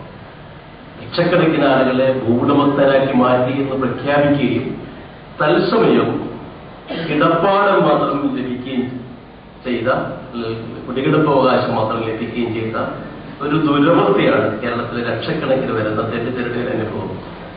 ഒപ്പം തന്നെ ഭൂമി ലഭിക്കാതെ പോയ ആളുകൾക്ക്, പ്രത്യേകിച്ചും ദളിതർക്ക്, കാർഷിക പരിഷ്കരണത്തിന്റെ ദളിത് അനുഭവം എന്ന നിലയിൽ അവരെ ലക്ഷം വീട് കോളനികളിലേക്ക്, ഹരിജൻ ഗിരിജൻ കോളനികളിലേക്ക് മാറ്റി പാർപ്പിക്കുന്ന ഒരു സമ്പ്രദായമാണ് 70-ക്ക് ശേഷം ശക്തിപ്പെട്ടത്. 15,500 പട്ടികജാതിപ്പെട്ടവർക്ക് കോളനികൾ, 15,500 പട്ടികജാതി കോളനിയും 4,500-ലേറെ പട്ടികവർക്ക് കോളനിയും കേരളത്തിലുണ്ടാവുകയും, ഈ കോളനി ജീവിതത്തെ പറ്റിയൊന്നും പറയുന്നില്ല, അത് കേരളത്തിന്റെ ഒരു സാമൂഹ്യ പരിച്ഛേദമാണ്. സത്യത്തിൽ പൊതുസമൂഹത്തിൽ നിന്നും വളരെ വ്യത്യസ്തമായി ഒരു ജനവിഭാഗത്തെ എങ്ങനെയാണ് നോക്കിക്കാണേണ്ടത് എന്ന് കേരളീയ പൗരസമൂഹത്തെ പഠിപ്പിക്കുന്ന വളരെ പുറകിലുള്ള ഒരു സാമൂഹ്യ സങ്കല്പമാണ് യഥാർത്ഥത്തിൽ ഈ കോളനി സങ്കല്പത്തിന്റെ പുറകിലുള്ളത്. അതാകട്ടെ വെള്ളവും വെളിച്ചവും എല്ലാമായി ഇന്നും അതിന്റെ പ്രവർത്തനം തുടരുകയാണ്. പൗരസമൂഹം അങ്ങേയറ്റം അറപ്പോടും വെറുപ്പോടും കൂടി മാത്രം നോക്കിക്കാണുന്ന ഒരു സ്ഥലമാണ് വളരെ ചുരുക്കത്തിൽ. ഒപ്പം തന്നെ കോളനിയിൽ എത്തപ്പെട്ട ദളിതരെ അതിലെത്താത്ത ദളിതർ പോലും കാണുന്നത് വളരെ മോശമായ രീതിയിലാണ് കൂടി അതിന്റെ അനുബന്ധമായി നാം മനസ്സിലാക്കേണ്ടതാണ്. അതവിടെ നിൽക്കട്ടെ. അതേസമയം ഭൂപരിഷ്കരണത്തിൽ ഭൂമി ലഭിക്കാതെ പോയ കേരളത്തിലെ ദളിതർക്ക് ലഭ്യമായ സത്യത്തിൽ ഈ കോളനി ജീവിതമാണ്. ആരുടെയും തോടിന്റെയും എല്ലാം പുറമ്പോക്ക് ജീവിതം ഉൾപ്പെടെ വളരെ പരിതാപകരമായ സാമൂഹ്യ സ്ഥിതിയിലേക്ക് അവരെ തള്ളിവിടുന്ന ഒരു ദുരനുഭവമാണ് ഉണ്ടായത്. അതേസമയം ദളിതർക്കിടയിൽ നിന്ന് തന്നെ ഭൂപരിഷ്കരണത്തിന് ശേഷം ഉയർന്നു വന്ന ഭൂമിക്ക് മേലുള്ള അവകാശവാദങ്ങൾ പലതരങ്ങളിൽ പല ചെറിയ ചെറിയ സംഘടനാ നീക്കങ്ങളിലൂടെ 90കളിൽ എത്തുമ്പോൾ പ്രത്യേകിച്ചും ആദിവാസികൾക്കിടയിൽ നിന്നും ഏകോപിതമല്ലെങ്കിലും ഒരു സമരത്തിന്റെ സ്വഭാവം കൈവരിക്കുന്നുണ്ട് 90കളുടെ തുടക്കത്തിൽ. പ്രത്യേകിച്ചും 75-ൽ ഏകകണ്ഠമായ കേരള നിയമസഭ ഉണ്ടാക്കിയ ആദിവാസി ഭൂനിയമം നടപ്പിലാക്കണമെന്നുള്ള ആവശ്യത്തിന്റെ അടിസ്ഥാനത്തിലായിരുന്നു 90കളുടെ തുടക്കത്തിൽ ആദിവാസികളുടെ പ്രക്ഷോഭത്തിലേക്ക് വരുന്ന ഭൂമിയില്ലാത്ത ആളുകൾക്ക് ഭൂമി ലഭിക്കുക എന്നതും അതിന്റെ അനുബന്ധമായി ഉന്നയിച്ചിരുന്ന മുദ്രാവാക്യമാണ്. അതേസമയം ആദിവാസികൾ ഭൂമിക്ക് വേണ്ടിയുള്ള ആവശ്യം ഉന്നയിക്കുകയും പ്രക്ഷോഭണ രംഗത്തേക്ക് കടന്നു വരികയും ചെയ്തപ്പോൾ 20 കൊല്ലങ്ങൾക്ക് ശേഷം 75-ലുണ്ടാക്കിയ നിയമം 90കളുടെ തുടക്കത്തിൽ 95-ഓടെ ഏറെക്കുറെ സ്വമേധേയന്റെ ആദിവാസികൾ നടത്തുന്ന പ്രക്ഷോഭണത്തിന്റെ രൂപം കൈക്കൊണ്ടപ്പോൾ കേരളം ആദിവാസികളോട് സ്വീകരിച്ച സമീപനം ആ നിയമം റദ്ദ് ചെയ്തുകൊണ്ട് ഭൂമി കൊടുക്കാവുന്നൊരു കരാറോ വാഗ്ദാനമോ കേരളത്തിന് മുന്നിൽ വെക്കുകയാണ്. കാരണം ആദിവാസികൾ അവർക്ക് അനുകൂലമായ നിയമം ഉണ്ടാകുന്നത് തിരിച്ചറിയുന്നത് 2 പതിറ്റാണ്ടുകൾക്ക് ശേഷമാണ്. അതിന്റെ ഗുണം ലഭിക്കുന്നതിന് വേണ്ടി അവർ ശബ്ദിച്ചു തുടങ്ങിയപ്പോൾ ആ നിയമം റദ്ദു ചെയ്തിരുന്നു. ഇപ്പോ ചെങ്ങളയിൽ അത് എത്രയോ ശേഷമാണ്, അതിനും ഏറെ ശേഷം ചെങ്ങളയിൽ ദളിതർ ഭൂമിക്ക് വേണ്ടി ശബ്ദിക്കുകയാണ്. ഭൂരഹിതരുടെ ഭൂമിക്ക് വേണ്ടിയുള്ള ശബ്ദത്തിനുപരി ചെങ്കരയിലെ സമരം ഭൂമിക്ക് വേണ്ടിയുള്ള സമരം ദളിതരുടെ ഭൂസമരമാണ് സത്യത്തിൽ. കാരണം ദളിതർ ഈ ഭൂപരിഷ്കരണ കാലഘട്ടത്തിൽ ഒരിക്കൽ പോലും സ്വമേധയാ ഭൂമി വേണം എന്ന നിലയിൽ ഒരു ആവശ്യം ഉന്നയിച്ചുകൊണ്ട് കേരളത്തിന്റെ മുന്നിൽ ഒരു പ്രക്ഷോഭണമായി വന്നിരുന്നില്ല. അത് യാഥാർത്ഥ്യമാണ്. അതേസമയം കേരളം മാറി മാറി ഭരിക്കുന്ന 2 മുന്നണികളിലും ദളിതരുടെ പ്രതിനിധികൾ ഉണ്ടാവാറുണ്ട്. ഭൂപരിഷ്കരണ കാലത്ത് വളരെ പ്രഗത്ഭരായ ചാത്തർ മാഷോ എം കെ കൃഷ്ണൻ അടക്കമുള്ള രാഷ്ട്രീയ നേതാക്കൾ ദളിതർക്കിടയിലുണ്ട്. പക്ഷെ അവരൊന്നും ഒരിക്കലും ഭൂമി ചോദിച്ചില്ല, അത്തരമൊരു ആവശ്യം ഉന്നയിച്ചുകൊണ്ടുള്ള നീക്കത്തിന് മുന്നോട്ട് പോയില്ല എന്നതൊരു സത്യമാണ്. ഇപ്പോൾ കേരളത്തിലെ ദളിതർ ചെങ്കരയിൽ ഭൂമി ചോദിക്കുക തുടങ്ങിയപ്പോൾ കേരളത്തിൽ ഭൂപരിഷ്കരണവുമായി ബന്ധപ്പെട്ടുകൊണ്ട് ഏറ്റവും ഒടുവിലുണ്ടായ ഒരഭിപ്രായം അവർക്ക് കിടപ്പാടം കൊടുക്കാവുന്നതാണ്, വീടും കിടപ്പാടവും കൊടുക്കാവുന്നതാണ്. ഭൂരഹിതർക്കാകെ ഭൂമി കൊടുക്കുവാൻ ഭൂമിയില്ലെന്നും കിടപ്പാടവും വീടും കൊടുക്കാം എന്നുമുള്ള ഒരു കാര്യമാണ് പറയുന്നത്. ഞാൻ സൂചിപ്പിച്ചത് അങ്ങനെ ആദിവാസികൾക്ക് അനുകൂലമായി ഉണ്ടാക്കിയ ഒരു നിയമം അവർ ഭൂമിക്ക് വേണ്ടി ശബ്ദിച്ചപ്പോൾ റദ്ദു ചെയ്യുകയും ഭൂമിക്ക് വേണ്ടി കേരളത്തിൽ 10-60 ലക്ഷത്തോളം വരുന്ന ഒരാവശ്യം ചെങ്ങരയിലൂടെ ഉന്നയിക്കുമ്പോൾ അവർക്ക് ഭൂമി കൊടുക്കുവാൻ ദളിതർ ഭൂമി ചോദിച്ചപ്പോൾ കേരളത്തിൽ അവർക്കായി കൊടുക്കുവാൻ ഭൂമി ഇല്ലെന്ന് പറയും, അവർക്ക് കിടപ്പാടവും വീടും കൊടുക്കാമെന്ന് പറയുകയും ചെയ്യുന്ന ഒരു സാമൂഹ്യ മനോഭാവം കേരളത്തിലുണ്ട്. ഇതാണ് ചോദിച്ചത്. ഈ സാമൂഹ്യ മനോഭാവം ഇതൊരു ഭൂമിയുടെ അവകാശ തർക്കമാണ്. അതാണ് സൂചിപ്പിച്ചത്. ഭൂമി ഒരേ സമയം തന്നെ ഒരു വലിയ അധികാരമാണ്. ഭൂമി ഒപ്പം തന്നെ ഭൂമി വെറും സമ്പത്തല്ല, ഭൂമി വെറും വിഭവമല്ല, ഭൂമി വെറും കച്ചവടച്ചരക്കല്ല. ഇപ്പോഴൊക്കെ ആയിരിക്കുന്നു കച്ചവടച്ചരക്കാണ്. അതേസമയം ദളിതരെ സംബന്ധിച്ചിടത്തോളം അതൊരു വലിയ അധികാരമാണ്. അത് വളരെ കൃത്യമായ ജാതിയുമായി ബന്ധപ്പെട്ടാണ് കേരളത്തിലല്ല ഇന്ത്യയിൽ നിലനിൽക്കുന്നത്. അത് വളരെ സംഘടിതമായ സാമുദായിക താല്പര്യങ്ങളുമായി ബന്ധപ്പെട്ടുകൊണ്ടാണ് ഇന്ത്യയിൽ നിലനിൽക്കുന്നത്. അത് ഹാരിസിനെ പോലെയുള്ള വിദേശ കുത്തുകളോ ടാറ്റയെ പോലുള്ള കുത്തുകളുമായിട്ട് ബന്ധപ്പെട്ടുകൊണ്ടാണ്. ഒപ്പം തന്നെ സംഘടിതമായ സാമുദായിക ശക്തികളുമായി ബന്ധപ്പെട്ടുകൊണ്ടാണ് കേരളത്തിൽ നിലനിൽക്കുന്നത്. ആദിവാസി ഭൂനിയമം റദ്ദു ചെയ്യുന്നതിന് കേരളത്തിലെ ഭരിക്കുന്ന ആളുകളെ ആരും ഭരിക്കട്ടെ അവരെ നിർബന്ധിക്കുന്ന ഒരൊറ്റ ഘടകം സത്യത്തിൽ സംഘടിതമായ സവർണ ക്രൈസ്തവ കുടിയേറ്റമാണ്. അവരുടെ രാഷ്ട്രീയാധിപത്യമാണ് കേരളത്തിൽ.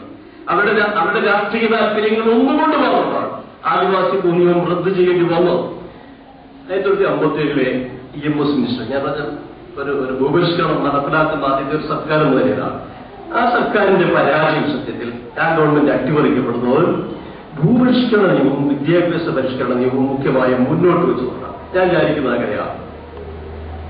തന്നെയുമല്ല, അതിന്റെ പശ്ചാത്തലത്തിൽ കേരളത്തിൽ ഉയർന്നുവന്ന 2 രാഷ്ട്രീയ മുദ്രാവാക്യമാണ്. ഒന്ന് കളിയും പറഞ്ഞതുപോലെ നമ്മുടെ കൊയ്യും വയലില്ല നമ്മുടെ ദാവ്യം പങ്കിടിയുന്ന സമരോത്സുകമായ പടപ്പാണ് സത്യത്തിന്റെ സന്ദേശമാണ്.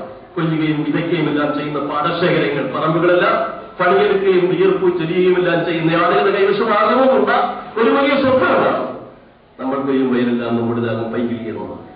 ഒപ്പം തന്നെ മധ്യകേരളത്തിൽ ഉയർന്നു കേട്ട മറ്റൊരു മുദ്രാവാക്യമുണ്ടായത് വളരെ സംഘടിതമായ ഒരു മുദ്രാവാക്യം, തമ്പ്രാൻ എന്ന് വിളിപ്പിക്കും പാളയെ തന്നെ പിടിപ്പിക്കുമെന്നായിരുന്നു. ഇതൊരു മുദ്രാവാക്യം. ഒന്ന്, ഭൂമിയിൽ നൂറ്റാണ്ടുകളായി പണിയെടുത്തുകൊണ്ടിരുന്നത്. എന്ന് പറഞ്ഞാൽ ഭൂമിയെ കൃഷിയോഗ്യമായ ഭൂമിയാക്കി മാറ്റുന്നത് അധ്വാനിച്ചിരുന്ന, ബൗദ്ധികമായ അധ്വാനവും പ്രായോഗിക അധ്വാനവും നൽകിയിരുന്ന ഒരു ജനവിഭാഗത്തിന്റെ സ്വപ്നങ്ങൾ ഒരു ഭാഗം. അത് പ്രതിനിധീകരിച്ചവർ ആരുമാകട്ടെ. എന്നാൽ കേരളത്തിലെ കമ്മ്യൂണിസ്റ്റ് പ്രസ്ഥാനത്തിലേക്ക് ദളിതർ ഒന്നടങ്കം അതിന്റെ അടിത്തറയായി മാറിയത് മാർക്സിസം പഠിച്ചിട്ടല്ല, ഈ സന്ദേശം കേട്ടിട്ടാണ്. ആ സന്ദേശത്തിൽ ആകർഷകരായതുകൊണ്ടാണ്. അതൊരു ഭാഗത്ത്.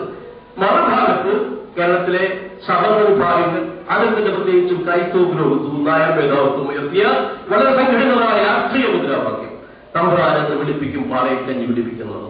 ഞാൻ മനസ്സിലാക്കുന്നത് ഇവിടെ പ്രായോഗികമായത് ആ രാഷ്ട്രീയ മുദ്രാവാക്യമാണ്. ഞാൻ സൂചിപ്പിക്കുന്നത് ഇന്ന് ഭൂമിയെപ്പറ്റി, ഭൂബന്ധങ്ങളെപ്പറ്റി, ഭൂപരിഷ്കരണത്തിന്റെ ചർച്ച ചെയ്യുമ്പോൾ എന്തുകൊണ്ട് കേരളത്തിലെ ദളിതർക്ക് ഭൂമി കിട്ടിയില്ല, അല്ലെങ്കിൽ ആദിവാസികൾക്ക് ഭൂമി കിട്ടിയില്ല? ഭൂരഹിതരുടെ എണ്ണം കൂടുന്നു എന്ന് മാത്രം പറഞ്ഞിട്ട് കാര്യമില്ല. ഭൂരഹിതർക്ക് ഭൂമി കൊടുക്കുന്നു എന്നും പറഞ്ഞിട്ട് കാര്യമില്ല. ഭൂരഹിതർക്ക് ഭൂമി കൊടുത്താൽ പോലും ദളിതർക്കും ആദിവാസികൾക്കും ഭൂമി കിട്ടാനിടയില്ലാത്ത വണ്ണം കേരളത്തിൽ ഭൂരഹിതരുണ്ടാവുകയാണ് സത്യത്തിൽ ചെയ്യുന്നത്. മാത്രമല്ല അവർ അവഗണിക്കപ്പെടാനുള്ള സാധ്യതയുണ്ട്.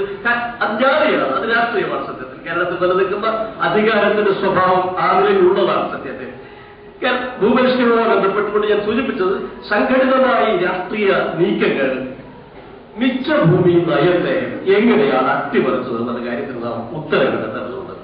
എന്തുകൊണ്ടാണ് കേരളത്തിൽ ഭൂപരിഷ്കരണം നടപ്പിലാക്കുമ്പോൾ 15-20 ലക്ഷത്തോളം ഏക്കർ മിച്ചഭൂമി ഉണ്ടാകുന്ന കണക്കാക്കിയിരുന്നത്? എന്ന് പറഞ്ഞാൽ ഒരു ഭൂരഹിത കുടുംബത്തിന് ചുരുങ്ങിയത് 5 ഏക്കർ ഭൂമി 58-59 കാലത്ത് കൊടുക്കുവാൻ കഴിയുമായിരുന്നു എന്നർത്ഥം. 5 ഏക്കർ ഭൂമിയാണ്, കുറച്ച് ഭൂമിയല്ല. കൊടുക്കുവാൻ കഴിയുമായിരുന്നു എന്ന അർത്ഥം. അവിടെയാണ് 5 സെന്റും 10 സെന്റും എല്ലാം കൊടുത്ത് അവസാനിപ്പിച്ചത്. അങ്ങനെ ലക്ഷക്കണക്കിന് ഏക്കർ മിച്ചഭൂമി കണ്ടെത്തുന്ന നിലയിൽ നിന്ന് കേരളത്തിൽ 1 ലക്ഷം ഏക്കർ ഭൂമി മിച്ചഭൂമി കണ്ടെത്തുവാനോ വിതരണം നടത്തുവാനോ ഇപ്പോഴും കഴിഞ്ഞിട്ടില്ല. 1,90,000 ഏക്കർ ഏറ്റെടുത്തുവെന്നും അതിന് 71,000 ഏക്കറോളം കൊടുത്തുവെന്നും ബാക്കി ഏറെ ഭൂമി ഏറ്റെടുക്കാതെ കിടക്കുന്നുവെന്നുമാണ് സത്യത്തിൽ ഇപ്പോഴും പറഞ്ഞുകൊണ്ടിരിക്കുന്നത്. ഇടയ്ക്കിടയ്ക്ക് കേരളം ഭരിക്കുന്ന ആളുകൾ പറയുന്നത്, ഇപ്പോൾ ഭരിക്കുന്നവർ പറയുന്നത്, ഇനിയുള്ള ഭരണകാലം കൊണ്ട് നിങ്ങൾ മുഴുവൻ ആളുകൾക്ക് ഭൂമി കൊടുത്ത് സമഗ്രമായ ഭൂപരിഷ്കരണം നടത്തി കൊടുക്കുമെന്നാണ്. അത് ഒരു ഇടയ്ക്കിടയ്ക്ക് കഴിഞ്ഞ 50 കൊല്ലക്കാലം പറഞ്ഞുകൊണ്ടിരിക്കുന്ന കാര്യമാണ്. അതേസമയം എന്തുകൊണ്ടാണ് ഭൂപരിഷ്കരണം പരാജയപ്പെട്ടത്, എന്തുകൊണ്ടാണ് മിച്ചഭൂമി എടുക്കുവാൻ കഴിയാതെ പോയത് എന്നുള്ള കാര്യം പരിശോധന വിധേയമാക്കേണ്ടതുണ്ട്. മിച്ചഭൂമി ഏറ്റെടുക്കുക എന്നതാണ് സത്യത്തിൽ ഭൂപരിഷ്കരണത്തിലൂടെ ഭൂമിയില്ലാത്ത ആളുകൾക്ക് ഭൂമി ലഭിക്കുവാനുള്ള സാധ്യത. നൂറ്റാണ്ടുകളായി തന്നെ ലിഖിതമായ ഭൂമിയുടെ മേൽ ഉടമസ്ഥാവകാശം സ്ഥാപിച്ചിരിക്കുന്ന വിഭാഗങ്ങളുണ്ട്. ബ്രാഹ്മണർ തൊട്ട് താഴേക്കുള്ള ചില സാമൂഹിക ഘടകങ്ങളുണ്ട്.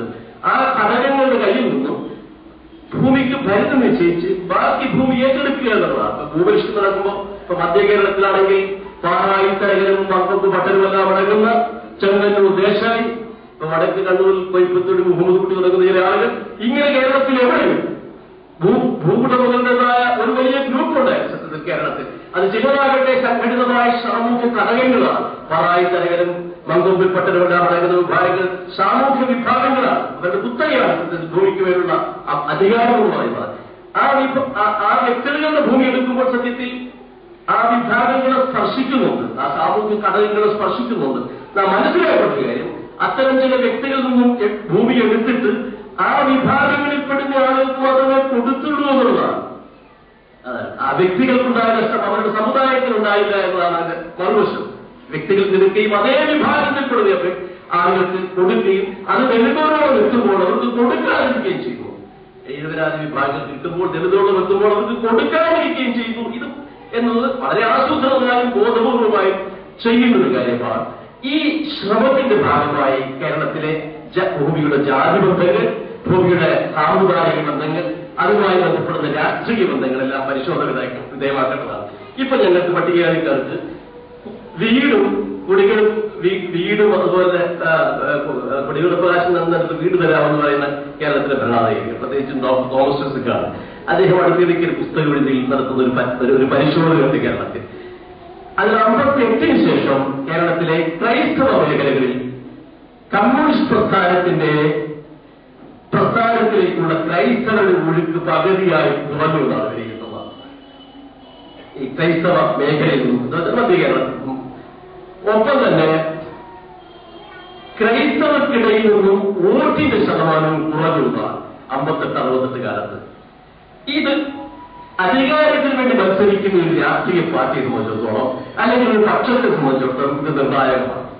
വോട്ടിന്റെ ശതമാനം ഒരു വിഭാഗവുമായി ബന്ധപ്പെട്ട് കുറയുകയെന്നത്, ഒപ്പം തന്നെ ഒരു പാർട്ടിയിലേക്ക് ഒരു പ്രത്യേക വിഭാഗം പ്രത്യേകിച്ച് നേതൃത്വത്തിലേക്ക് കടന്നു വരേണ്ട ആളുകൾ, ദളിതരല്ല നേതൃത്വത്തിലേക്ക് കടന്നു വരേണ്ട ആളുകൾ വരുന്നില്ല എന്നതും വലിയ പ്രശ്നമാണ് ഏതൊരു രാഷ്ട്രീയ പ്രസ്ഥാനത്തിനും. ഞാൻ മനസ്സിലാക്കുന്നത് ഈ പ്രതിസന്ധി രാഷ്ട്രീയമായ കേരളത്തിലെ പ്രത്യേകിച്ചും ക്രൈസ്തവ സഭ, ഇപ്പൊ നായർ സമുദായമുണ്ട്, അവർ കേരളത്തിലെ ഇടതുപക്ഷ പ്രസ്ഥാനങ്ങൾക്കും കമ്മ്യൂണിസ്റ്റ് പ്രസ്ഥാനങ്ങൾക്കും 57 ഭൂപരിഷ്കരണ നയത്തിന് ശേഷം, അത് പരാജയപ്പെടുന്നതിന് ശേഷം, വിദ്യാഭ്യാസ പരിഷ്കരണവും ഭൂപരിഷ്കരണവും അട്ടിമറിച്ചതിന് ശേഷം, അല്ലെങ്കിൽ ആ ഗവൺമെന്റിനെ തന്നെ അട്ടിമറിച്ചതിന് ശേഷം തുടർന്നുള്ള 10 കൊല്ലക്കാലം രാഷ്ട്രീയമായി പ്രതിരോധിക്കുവാൻ കേരളത്തിലെ ക്രൈസ്തവ സമുദായത്തിന് കഴിഞ്ഞതാണ്, പൗരോഹിത്യ മേധാവിത്വത്തിന് കഴിഞ്ഞതാണ്. ആ പ്രതിസന്ധി മറികടക്കുന്നതിനാണ് സത്യത്തിൽ പിൽക്കാലത്ത് അറിവുകളുടെ തുടക്കത്തിൽ ദേശീയ പ്രസ്ഥാനത്തിന്റെ ഭാഗമാകുന്ന കോൺഗ്രസ് പ്രസ്ഥാനത്തിന്റെ ഭാഗമായി നിലകൊണ്ടിരുന്ന കേരളത്തിലെ സംഘടിത സാമുദായിക വിഭാഗങ്ങൾ, കേരള കോൺഗ്രസ് അല്ലെങ്കിൽ കേരള കോൺഗ്രസുകൾ എന്ന് പറയുന്ന ക്രൈസ്തവരുടെയും നായന്മാരെയും ഒരു രാഷ്ട്രീയ പ്രസ്ഥാനം അല്ലെങ്കിൽ രാഷ്ട്രീയ പാർട്ടികൾ ഉണ്ടാക്കി പിന്നീടുള്ള 60-ന് ശേഷമുള്ള കേരളത്തിന്റെ ചരിത്രത്തിൽ നമുക്ക് കാണാൻ കഴിയുന്നത് മുന്നണി രാഷ്ട്രീയത്തിൽ മുന്നണിയിൽ ആര് ഭരിച്ചാലും, അത് കരുണാകരൻ ഭരിച്ചാലും VMS ഭരിച്ചാലും അല്ലെങ്കിൽ ആര് ഭരിച്ചപ്പോഴും കേരള കോൺഗ്രസുകളുടേതായ നായർ ക്രൈസ്തവ കോൺഗ്രസുകളുടെ ഒരു രാഷ്ട്രീയ സ്വാധീനം, രാഷ്ട്രീയ സാന്നിധ്യമില്ലാതെ കേരളവാർക്കും ഭരിക്കാനാവില്ലാത്ത ഒരു സ്ഥിതി ഉണ്ടാക്കിയെന്നുള്ളതാണ് വളരെ ഗൗരവമുള്ള കാര്യമാണ്. തന്നെയുമല്ല, തമ്പ്രാനെന്ന് വിളിപ്പിക്കും പാളയക്കഞ്ഞ് കുടിപ്പിക്കും എന്നുള്ള മുദ്രാവാക്യം മുഴക്കി അതേ ആളുകളിൽ അവർ നിയമസഭയിൽ MLA-മാരും അല്ലെങ്കിൽ പാർലമെന്റ് MP-മാരുമെല്ലാമായി മാറിയ കേരളത്തിൽ അവരുടെ താല്പര്യങ്ങൾക്ക് അനുസൃതമായ രീതിയിൽ മിച്ചഭൂമി നിയമം അസാധുവാക്കപ്പെട്ടു എന്നാണ് കേരളത്തിലെ ഒരു ഭൂപരിഷ്കരണത്തിന്റെ അനുഭവം. ഞാൻ മനസ്സിലാക്കുന്നത് അങ്ങനെയാണ്. അല്ലെങ്കിൽ മിച്ചഭൂമി ഏറ്റെടുക്കുമെന്ന് പ്രഖ്യാപിച്ച മിച്ചഭൂമിയുടെ 50 കൊല്ലത്തിന് ശേഷവും ഏറ്റെടുക്കപ്പെടാതെ പോകുന്നു. ഇതിന്റെ കാരണം ഈ സംഘടിതമായ സാമുദായിക സാന്നിധ്യമാണ്. ഞാൻ ചുരുക്കത്തിൽ പറയുന്നത്, ഈ ഭൂമിയുടെ ജാതിയും ഈ സമുദായങ്ങളുടെ സംഘടിതമായ നീക്കങ്ങളും അതിന്റെ മേലുള്ള നിക്ഷിപ്തമായ താല്പര്യങ്ങളും നിലനിൽക്കുന്നു എന്നുള്ളതാണ് സത്യത്തിൽ ഭൂപരിഷ്കരണം ദളിതർക്ക് അനുകൂലമായി കേരളത്തിൽ നടക്കാതെ പോയത്. ഇപ്പോൾ കേരളത്തിൽ മാത്രമല്ല, രാജ്യത്ത് ആകമാനം തന്നെ ഭൂമിക്ക് വേണ്ടി ദളിതർക്കിടയിൽ നിന്നും ആദിവാസികൾക്കിടയിൽ നിന്നും ഉയർന്ന സ്വരത്തോടൊപ്പം തന്നെ ദേശീയ തലത്തിൽ തന്നെ ഒരു ഭൂമിയെ ആവിഷ്കരിക്കുന്നതിനുള്ള ശ്രമമാണ്. യഥാർത്ഥത്തിൽ കേരളത്തിലെ ഗവൺമെന്റിന്, പ്രത്യേകിച്ച് ഇടതുപക്ഷ ഗവൺമെന്റിന് വളരെ വ്യക്തമായും ഈ ദേശീയ ഭൂനിയമം ആവിഷ്കരിക്കുന്നതുമായി ബന്ധപ്പെട്ടൊരു അഭിപ്രായം പറയാവുന്നതാണ്. മുഖ്യമന്ത്രി, നമ്മുടെ കേരളത്തിന്റെ മുഖ്യമന്ത്രി ആ സമിതിയുടെ ഒരു അംഗമാണ്. ഇപ്പൊ വരെ കഴിഞ്ഞ ഏപ്രിലാണ് ആ സമിതിയുടെ വർക്ക് തുടങ്ങിയത്. 1 കൊല്ലത്തെ കാലാവധിയാണെന്ന്.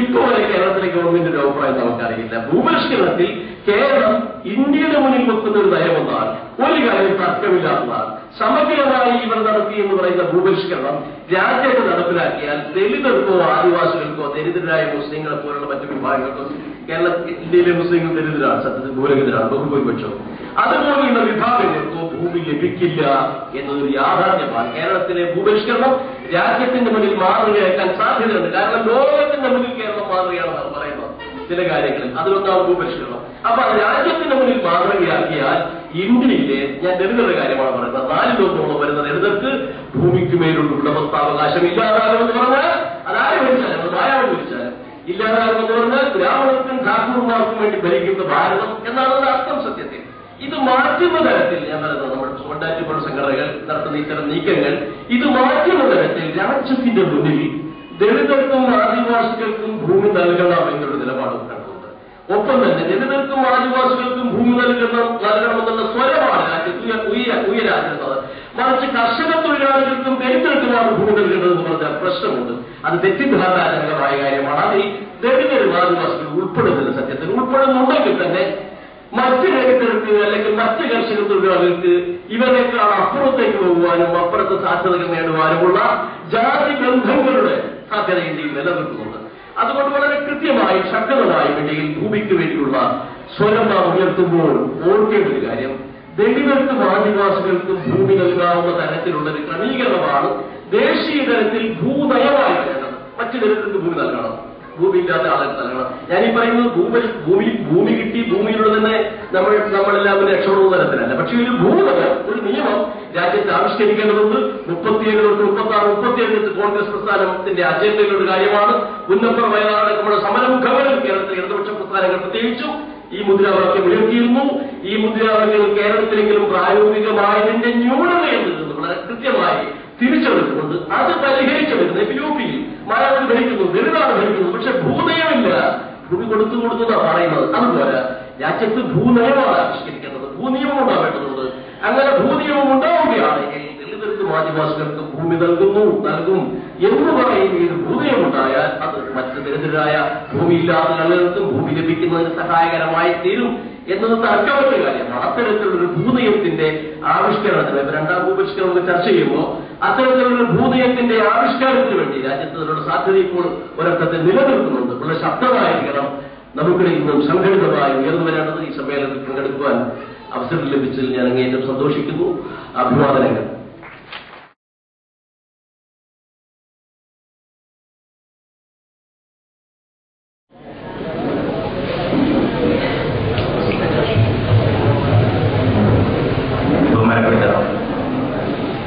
യോഗത്തിന്റെ അധ്യക്ഷൻ, വേദിയിലുള്ള വിശിഷ്ടരെ, പ്രിയപ്പെട്ട സഹോദരി സഹോദരന്മാർ, ഞാൻ നേരത്തെ സമയം ആവശ്യപ്പെട്ട് വാങ്ങിയതിൽ മറ്റ് പ്രാർത്ഥികരോട് ക്ഷമിക്കണം.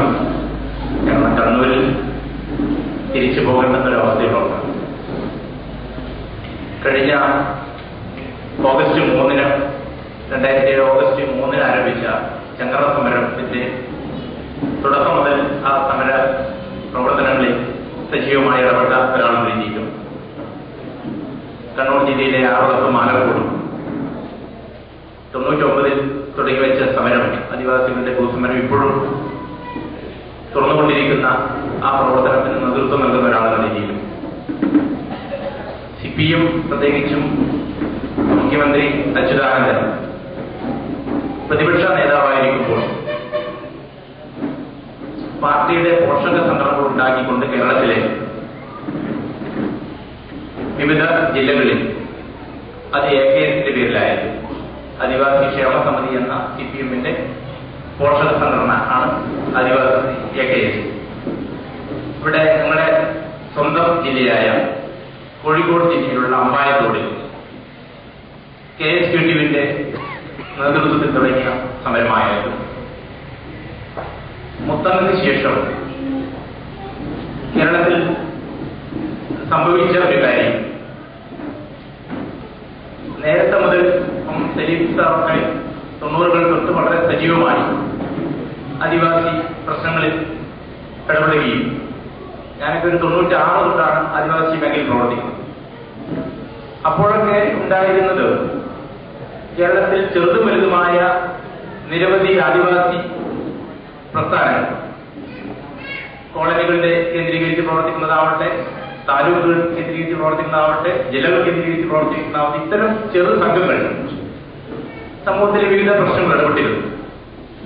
പക്ഷേ 2001-ൽ തിരുവനന്തപുരത്ത് വെച്ച് നടന്ന കുടിൽകെട്ടൽ സമരത്തോടെ ആദിവാസി സംഘടനകളുടെ എല്ലാം മൊത്തം ഒരു നിയന്ത്രണം ആദിവാസി ഗോത്ര മഹാസഭയിലേക്ക് രൂപപ്പെട്ടു നിൽക്കാം. മുത്തങ്ങ സംഭവത്തോടുകൂടി, ആ മുത്തങ്ങ സമരം നടത്തുന്നതോടുകൂടി അത് അതിന്റെ മൂർധന്യതയിൽ. പക്ഷെ മുത്തങ്ങയ്ക്ക് ശേഷം സംഭവിച്ചത് ഈ ഗോത്രമഹാസഭയിൽ ഉൾപ്പെടെയുള്ള പ്രവർത്തകരെ മുഴുവൻ CPMന്റെ കീഴിലുള്ള ആദിവാസി ക്ഷേമ സമിതിയിലേക്ക് റിക്രൂട്ട് ചെയ്യപ്പെടുകയും വയനാട് ജില്ലയിൽ തലപ്പുഴക്കടുത്തുള്ള S വളവിലും ബത്തേരിക്കടുത്തുള്ള മീനാശ്ശിയിലും കാട്ടിക്കുളത്തിനടുത്തുള്ള പനവല്ലിയിലും മുത്തങ്ങക്ക് അടുത്ത് തന്നെയുള്ള അമ്പൂത്തിയിലും CPMന്റെ നേതൃത്വത്തിൽ അച്യുതാനന്ദൻ തന്നെ അവിടെ ചെന്ന് ക്ഷേമസമിതിയുടെ AK ശശിധരൻ എന്ന CPMന്റെ ജില്ലാ സെക്രട്ടറിയുടെ നേതൃത്വത്തിൽ സമരം ആരംഭിക്കുകയും മുത്തങ്ങക്ക് ശേഷം ആ സ്ഥലത്ത് നല്ലൊരു ശതമാനം വനംവകുപ്പിന്റെ സ്ഥലമാണ്. ആ സ്ഥലത്തെ വിളവുകൾ, കാപ്പി, കുരുമുളകും പാർട്ടിയുടെ സഹകരണ സംഘമുണ്ടാക്കി. നേരത്തെ മൊയ്തു സാറോടെ പറഞ്ഞപ്പോ ഞാൻ വല്ലാതെ ഭയപ്പെടുകയായിരുന്നു. കാരണം സഹകരണ സംഘം എന്ന് പറയുമ്പോൾ ഞങ്ങൾ അപ്പം ഭയപ്പെടും. കാരണം ആദിവാസികൾക്ക് വേണ്ടി ആർവം കൊടുക്കണം എന്ന് പറഞ്ഞപ്പോൾ പാനൂരി മാഷ് പറഞ്ഞത് അത് അവർക്ക് കൊടുക്കാൻ ശരിയാവത്തില്ല, അത് സഹകരണ സംഘം ഉണ്ടാക്കണം എന്നുള്ളതാണ്. കാരണം നമ്മുടെ മുമ്പിൽ സുഗന്ധഗിരി പ്രോജക്ട് വലിയ അനുഭവമാണ്. 57 ശേഷം രൂപപ്പെടുന്നത്. അത് മുഴുവൻ കുറെ ഉദ്യോഗസ്ഥന്മാർക്ക് കൊള്ളയടിച്ച് നശിപ്പിക്കാനല്ലാതെ ഒരു ആദിവാസി ഗുണമില്ല. അപ്പോൾ നേരത്തെ ഈ ദലിതർക്ക് ഭൂമി കൊടുക്കുമ്പോൾ അത് കളക്ട് ചെയ്തുള്ള സംഭവം പറയുമ്പോൾ സഹകരണ സംഘം എന്ന് പറയുമ്പോൾ വല്ലാതെ ഭയപ്പെടുക. ഞാൻ പറഞ്ഞു വരുന്നത് ഈ സഹകരണ സംഘം ഉണ്ടായിട്ട് കാപ്പിയും അവിടുത്തെ കുരുമുളകും പാർട്ടി ശേഖരിക്കുമ്പോൾ അത് മോഷണമാകുന്നില്ല.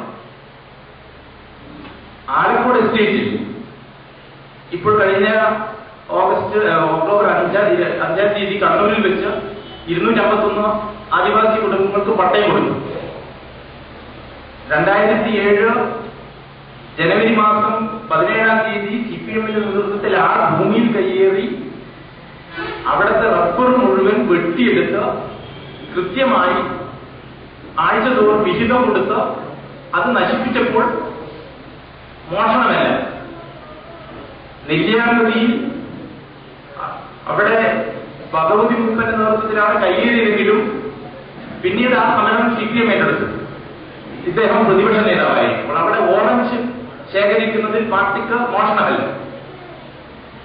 ആർവം ഫാമിൽ മുഖ്യമന്ത്രിയായ അച്യുതാനന്ദൻ അധികാരമേറ്റതിനു ശേഷം കഴിഞ്ഞ 2006 അവസാനം ഡിസംബർ മാസത്തോടുകൂടി ആർവം ഫാമിനെ കുറിച്ചറിയാം. കേരളത്തിൽ കശുവണ്ടി ഉത്പാദിപ്പിക്കുന്ന മേഖല, കശുവണ്ടിയുടെ പ്രധാന ഫാക്ടറികൾ കൊല്ലത്താണെങ്കിൽ അവിടേക്ക് വേണ്ടുന്ന മുഴുവൻ കശുവണ്ടിയും കൊടുക്കുന്നത് ആർവം ഫാമാണ്. കശുവണ്ടിയുടെ ലേലം നടക്കുന്നത് കൊല്ലത്ത് വെച്ച 10ാം ബ്ലോക്ക് എന്ന് പറയുന്ന 980 ഏക്കർ വരുന്ന സ്ഥലത്ത് 2005-2006 80 ലക്ഷം രൂപയുടെ കശുവണ്ടിയാണ് ഫാമിന്റെ അക്കൗണ്ടിൽ വരെ വന്നിരുന്നത്. ആ ഭൂമിയിൽ ഈ പറയുന്ന പാർട്ടിയുടെ കൊടികുത്തിക്കൊണ്ട് ആദിവാസികളല്ല ആ വെള്ളം മുഴുവൻ നടത്തി സഹകരണ സംഘം ഉണ്ടാക്കി ശേഖരിച്ചപ്പോഴും അത് മോഷണമല്ല. ഇവിടെ ചെങ്ങറയിൽ എപ്പോഴാണ് മോഷണം വരുന്നത്? അവിടുത്തെ ദലിതരും ആദിവാസികളും ഉൾപ്പെട്ട ആളുകൾക്ക് അവിടെ സമരഭൂമിയിൽ പല ഘട്ടങ്ങളിൽ പോയ ആളുകളാണ് ഇവിടെ ഇരിക്കുന്ന വേദിയിലുള്ള ആളുകൾ. സ്ത്രീകൾ സമരഭൂമിയിലാകുമ്പോൾ പുരുഷന്മാർ പുറത്ത് പണിക്ക് പോകും. പുരുഷന്മാർ സമരഭൂമിയിലാകുമ്പോൾ സ്ത്രീകൾ പുറത്ത് പണിക്ക് പോകും. അവർക്ക് അന്നേക്കുള്ള ജീവിക്കാനുള്ള വക അധ്വാനത്തിലൂടെ കണ്ടത്. ആ വഴിയാണ് CPM-ന്റെ നേതൃത്വത്തിൽ, പ്രത്യേകിച്ചും സംയുക്ത ട്രേഡ് യൂണിയന്റെ നേതൃത്വത്തിൽ ഉപരോധിച്ചുകൊണ്ട് ആളുകൾക്ക് ഭക്ഷണത്തിനുള്ള തൊഴിലെടുക്കാൻ സാധിക്കാതെ മറ്റ് പ്രാഥമിക ആവശ്യങ്ങളൊന്നും നടത്താൻ പറ്റാത്ത രീതിയിൽ ഉപരോധം നടത്തിയപ്പോൾ ആളുകൾക്ക് അവിടെ വെട്ടിയൊഴിയാനായ റബ്ബറാണ്, അല്ലാതെ ഈ പറയുന്ന വൻമരങ്ങളല്ല. ആ സമരഭൂമി കണ്ട ആളുകളാണ്. 20 മരം ഒട്ടുപാലാക്കിയാൽ റബ്ബർ കൃഷി നാളുകൾ എത്ര വരുമാനം കിട്ടുന്നു? അവർക്ക് കൂലിക്ക് എത്തത്തില്ല. എങ്കിലും ഒരു നേരത്തെങ്കിലും ആഹാരത്തിന് വേണ്ടി അവൻ വിശപ്പടക്കാൻ വേണ്ടി വെട്ടിയെടുത്തതിനെ മോഷണവും ശാപ്പാടടിക്കാനുമാണെന്ന് പറയുന്ന മുഖ്യമന്ത്രി കേരളത്തിൽ CPM-ന്റെ നേതൃത്വത്തിൽ ഇപ്പോഴും നടന്നു വരുന്നതും നേരത്തെ നടന്നുകൊണ്ടിരിക്കുന്നതുമായ ഈ കയ്യേറ്റ ഭൂമിയിൽ നിന്ന് സംഭരിച്ച ഈ ഉൽപ്പന്നങ്ങൾ, വിഭവങ്ങൾ അല്ലെങ്കിൽ വിഭവക്കൊള്ളകൾ ഏത് പദപ്രയോഗത്തിൽ അത് സ്വീകരിക്കുമെന്ന് വ്യക്തമാക്കേണ്ടത് ഈ കേരള സമൂഹത്തിനും. ഒരു സമുദായത്തെയാണ് മോഷ്ടാക്കളെന്ന് വിളിച്ചത്. അവിടെ പോസ്റ്റർ ഇറങ്ങി തൊഴിലാളികളുടെ ആളുകൾക്ക് കണ്ടുകൾ മോഷണക്കൂട്ടങ്ങൾ ചെങ്ങറ ഭൂമി വിട്ടൊഴിയുക. എന്തുകൊണ്ട് അമ്പായത്തോടിൽ ഭൂമി കയ്യേറിയപ്പോൾ അവരെ കുറിച്ച് ഇത്തരം ആരോപണം കൊടുത്ത് പ്രതിപക്ഷങ്ങൾ ഉന്നയിക്കാത്തത്, ഇപ്പോഴത്തെ പ്രതിപക്ഷങ്ങൾ ഉന്നയിക്കാത്തത്? അമ്പായത്തോടിൽ മിച്ചഭൂമി കയ്യേറിയപ്പോൾ അത് സമ്പന്ന വിഭാഗങ്ങളായപ്പോൾ അത് കയ്യേറ്റമല്ല, കുടിയേറ്റമാണ്. അതാണല്ലോ നിർവചനം. പാവപ്പെട്ടവൻ 2 സെന്റിൽ ഒരു കൂര കെട്ടാൻ വേണ്ടി പുഴ പുറമ്പോക്കിൽ ഒരു ഷെഡ് കെട്ടിയാൽ അത് കയ്യേറ്റം.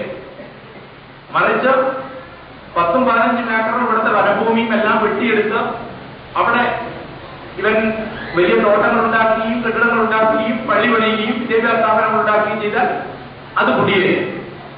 ആ കുടിയേറ്റ മേഖലയിൽ പട്ടയം കൊടുക്കാൻ കേരളത്തിലെ റവന്യൂ മന്ത്രിയും മുഖ്യമന്ത്രിയും മത്സരിച്ച് ദിവസം കണ്ടെത്തും. ദലിതരും ആദിവാസിയും മറ്റിതര ജനവിഭാഗങ്ങളുമായ അവനെ കുടിയിറക്കാൻ ഇവൻ എല്ലാ തന്ത്രങ്ങളും വരെയും. അതുപോലെ അമ്പായത്തോടിൽ അത് മിച്ചഭൂമിയാണെന്നും അവിടെ നിന്ന് കുടിയിറങ്ങണമെന്നും പല ഘട്ടങ്ങളിൽ കലക്ടർ ഉത്തരവിട്ടു. പിന്നീട് ഹൈക്കോടതി അവർ സമീപിച്ചു. ഹൈക്കോടതിയും പറഞ്ഞു അവരെ കുടിയിറക്കണം. പക്ഷേ ഈ മുഖ്യമന്ത്രി അച്യുതാനന്ദൻ ഭരിക്കുന്ന കേരളത്തിന്റെ ഈ മന്ത്രിസഭയിൽ പ്രത്യേക ഓർഡിനൻസ് കൊണ്ടുവന്ന് ആ കയ്യേറ്റത്തെ സ്വാധീനിക്കുന്നു. ചെങ്ങറയിൽ സിയാറോടെ സൂചിപ്പിച്ചു, ചെങ്ങറയിൽ 1048 ഹെക്ടർ ഭൂമി അല്ല, ഏതാണ്ട് 5000-ഓളം ഏക്കറുണ്ട്. അതിന് പുറമെ ഇദ്ദേഹം ചെയർമാനായിട്ടുള്ള ക്യാബിനറ്റ് സബ് കമ്മിറ്റി കണ്ടെത്തിയിരിക്കുന്നത് ഹാരിസൺ മലയാളം പ്ലാന്റേഷൻ എന്ന് പറയപ്പെടുന്ന ഈ സ്വകാര്യ കമ്പനിയുടെ കീഴിൽ 6 ജില്ലകളിലായിട്ട് 79,000 ഏക്കറോളം ഭൂമി അനധികൃതമാണ്. ഈ അനധികൃതം എന്ന് പറയുന്നത് പാട്ടക്കാലാവധി കഴിഞ്ഞതിനെയാണ്. ഈ പാട്ടക്കാലാവധി കഴിഞ്ഞ അനധികൃത ഭൂമിക്ക് പുറമെ ഇവരുടെ കയ്യിൽ മിച്ചഭൂമി ഇനത്തിലും വനഭൂമി ഇനത്തിലും 10,000-ഓളം ഏക്കർ ഭൂമിയുണ്ട് എന്ന് ക്യാബിനറ്റ് സബ് കമ്മിറ്റി കണ്ടെത്തുകയും റവന്യൂ സെക്രട്ടറിയായ നിവേദിത വിഹരൻ പ്രത്യേക ഉത്തരവിറക്കുകയും ചെയ്ത. അപ്പൊ അങ്ങനെയുള്ള മിച്ചഭൂമി ഉൾപ്പെടെയുള്ള ഭൂമിയിൽ സമരം ചെയ്യുന്ന ആളുകളാണ് മോഷണം കൂട്ടപ്പെടും. അത് ഹാരിസനെ പോലുള്ള സ്വകാര്യ വ്യക്തികളുടെ, സ്വകാര്യ മുതലാളിയുടെ ഭൂമി കയ്യേറി അതിനകത്ത് റബ്ബർ മോഷ്ടിക്കുന്നു എന്നാണ് പറയുന്നത്. അപ്പോൾ അച്യുതാനന്ദന്റെ മൂന്നാം ദൗത്യം ആരെ ബോധ്യപ്പെടുത്താൻ വേണ്ടിയാണ്? സിയാർ ഉൾപ്പെടെയുള്ള സാംസ്കാരികന്മാർ വലിയ പിന്തുണയായിട്ട് പോയതായിരുന്നു മൂന്നാമത്. അപ്പോ ഹാരിസനെ പോലുള്ള കുത്തകകളെ വെള്ളം പൂശാൻ യാതൊരു മടിയും കൂടാതെ മുഖ്യമന്ത്രി ശ്രമിക്കുന്നു. അതിൽ ഉപയോഗിക്കുന്ന പാർട്ടിയിൽ അദ്ദേഹം ഒറ്റപ്പെടുമ്പോൾ അദ്ദേഹം ജനകീയ നായകനാവുകയും പാർട്ടിയിൽ സ്വീകാര്യനാവാൻ ദലിത് ആദിവാസികളെ ഗിരിപ്പന്നികളെ പോലും ഉപയോഗിക്കുന്നു എന്നുള്ളതാണ് എനിക്ക് ആ കാര്യത്തിൽ പറയാൻ. അതുകൊണ്ട് സിയാർ ഉൾപ്പെടെയുള്ള കേരളത്തിലെ ഈ പൊതുസമൂഹത്തിൽ എന്തെങ്കിലും ഈ സമൂഹത്തിനും ഈ സമൂഹത്തിന്റെ വളർച്ചയ്ക്ക് വേണ്ടി പറയാൻ കഴിയുന്ന ആളുകൾ മുഖ്യമന്ത്രിയെ തിരുത്താൻ തയ്യാറാവണം. ഇല്ലെങ്കിൽ ഇത് ആവർത്തിക്കും. ഞാൻ കഴിഞ്ഞ ഓണത്തിന് 3 ദിവസം മുമ്പ് ചെങ്ങറയിൽ നിന്ന് നാട്ടിലെത്തിയപ്പോൾ ചെങ്ങറയിൽ പോയി ഈ CPM-നെതിരായിട്ട് സമരം ചെയ്യണമെന്ന് പറഞ്ഞിട്ടായിരുന്നു എനിക്കടി 4 ദിവസം ആശുപത്രിക്കുന്നത്.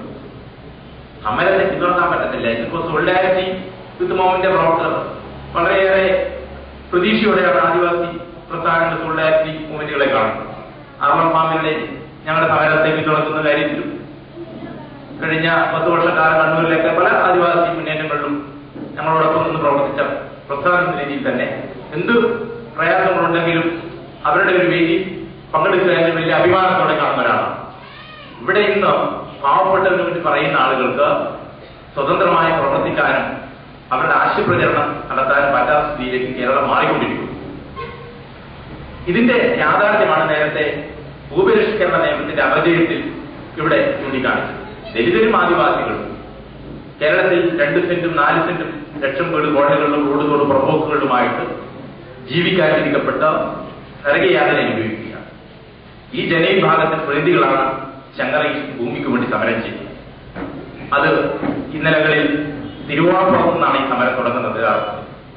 തിരുവോണപ്പുറത്ത് 99-ൽ ആദിവാസികൾ 18 ഏക്കർ ഭൂമി പേരാവൂരിനടുത്ത് തിരുവോണപ്പുറത്ത് ഭൂമി കയ്യേറി കുടിൽ കെട്ടിക്കൊണ്ട് തുടങ്ങിയ സമരം വിജയിച്ചു. അതാണ് പിൽക്കാലത്ത് ആറളത്തേക്കും ആലക്കോടേക്കും മുത്തങ്ങിയിലേക്കും ഏറ്റവും ഒടുവിൽ ചെങ്ങറയിലേക്കും എത്തി നിൽക്കുന്നത്. ഇതിന് വലിയൊരു ചരിത്രമുണ്ട്. മുത്തങ്ങയുടെ മാത്രം ചരിത്രമല്ല, 70-കൾ തൊട്ട് കേരളത്തിലെ ദലിത് കോളനികളിൽ ഭൂമി കിട്ടാതെ പോയതിന്റെ വലിയ അസഹിഷ്ണുത പ്രതിഫലിക്കുന്നുണ്ടായിരുന്നു. പക്ഷെ അത് ചെറിയ ചെറിയ ഗ്രൂപ്പുകളായി തുടങ്ങി. അത് പിൽക്കാലത്ത് ചെങ്ങറയിലെത്തിയപ്പോൾ അതൊരു പൊട്ടിത്തെറിയായിരുന്നു. കാരണം രാഘഗോപാലും 300 പേരുമായിട്ടായിരുന്നു 2007 ഓഗസ്റ്റ് 3-ാം തീയതി സമരഭൂമിയിൽ കയറുന്നത്. അത് ഒരു മാസം കൊണ്ട് 3000-ആയി വർദ്ധിച്ചുവെങ്കിൽ ഇദ്ദേഹത്തിന്റെ പ്രസ്ഥാനത്തിന് ഈ പ്രദേശങ്ങളിൽ സ്വാധീനമുണ്ടായിട്ടോ ശാഖകളുണ്ടായിട്ടോ കാലങ്ങളായിട്ട് മനസ്സിൽ അടച്ചു വെച്ചിരിക്കുന്ന ഒരു വികാരം ഒരു തീപ്പെട്ടിക്കൊള്ളിയായി അല്ലെങ്കിൽ ഒരു പൊട്ടിത്തെറിയായി മനുഷ്യൻ അത് ഏറ്റെടുത്തു. അത് കേരളത്തിലെ എല്ലാ മേഖലയും സംഭവിക്കും. പക്ഷേ അതിനെ ആ രീതിയിൽ ഉയർത്തിക്കൊണ്ടുവരാനുള്ള പ്രസ്ഥാനങ്ങളിലെയും പിന്തുണയുടെ അഭാവമാണ്. ഇപ്പോൾ കോഴിക്കോട് ജില്ലയിൽ ഇപ്പം ഭൂമി എവിടെ എന്നുള്ള ചോദ്യം നമ്മുടെ മുമ്പിൽ നിൽക്കുകയാണ്. വയനാട് ജില്ലയിൽ മാത്രം 14,000 ഏക്കർ ഭൂമിയാണ് ഹാരിസൺ മലയാളം അനധികൃതമായി കൈവശിക്കുന്നത്. വൈത്തിരി താലൂക്കിലെ അവിടുത്തെ സബ് കോടതി വിധിയുണ്ട്. അവർ അനധികൃതമായിട്ടാണ് ഈ ഭൂമി മുഴുവൻ കൈവശിക്കുന്നത്. ഈ കഴിഞ്ഞ ദിവസം അവിടുത്തെ കളക്ടർ ഗോപി എന്ന് പറയുന്ന ആളുടെ ഒരു സ്റ്റേറ്റ്മെന്റ് കാണാൻ കഴിയും. അദ്ദേഹത്തെ 5,000 ഏക്കറും മിച്ചഭൂമിയാണ്. ഭൂമി ഇല്ലാത്തതല്ല പ്രശ്നം. ഇവിടെ ദലിതർ ഭൂമി ചോദിക്കുമ്പോൾ മാത്രം എവിടെ നിന്നാണ് ഭൂമി എന്നുള്ളൊരു ചോദ്യമാണ്. കണ്ണൂർ വിമാനത്താവളത്തിൽ 2,400 ഏക്കർ ഭൂമി കണ്ടെത്താൻ അവർ ആഴ്ചകളിൽ വേണ്ടിവരുന്നു. സ്മാർട്ട് സിറ്റിക്ക് ഭൂമി കണ്ടെത്താൻ മണിക്കൂറുകൾ വന്നു. പക്ഷെ ദലിതന് 10 സെന്റ് അല്ലെങ്കിൽ കൃഷിഭൂമി ചോദിക്കുമ്പോൾ ഇതൊരു വലിയൊരു സാമൂഹ്യ പ്രശ്നമാകും. അല്ലെങ്കിൽ ഇവനെ ഇത് ചോദിക്കാൻ ഇവൻ ആരാ എന്നുള്ള അല്ലെങ്കിൽ ഇവർ കുറ്റവാളിയെ പോലെ സമീപിക്കുന്ന ഒരു സ്ഥിതിയാണ് കേരളത്തിൽ. ഇത് മാറ്റിയെടുക്കണമെങ്കിൽ പ്രത്യേകിച്ചും ഞങ്ങളുടെയൊക്കെ ഒരു പരിമിതി, നമുക്ക് ആശയങ്ങളും ആളുകളും ഉണ്ട്, പക്ഷേ അത് പ്രചരിപ്പിക്കാനുള്ള മാധ്യമങ്ങളില്ല. തീർച്ചയായും സോളിഡാരിറ്റി നമ്മുടെ ബഹുമാനായ പാണിമേൽ സാറേ പോലുള്ള നല്ല കരുത്തരായ പ്രസ്ഥാനത്തിന്റെ ആളുകളാണ്. തീർച്ചയായും ഇതിന്റെ യാഥാർത്ഥ്യങ്ങൾ ഉൾക്കൊണ്ടുകൊണ്ട് ഭൂമി നേരത്തെ ഇവിടെ സൂചിപ്പിച്ച പോലെ കേവലം ഒരു ഉപാധി മാത്രമല്ല, കൃത്യമായി അതിനൊരു രാഷ്ട്രീയമുണ്ട്. ആ രാഷ്ട്രീയം എന്നുള്ളത് കേരളത്തിലെ ദലിതരുടെ അടിച്ചമർത്തപ്പെട്ടവന്റെ അധികാരത്തിന്റെ രാഷ്ട്രീയമാണ്.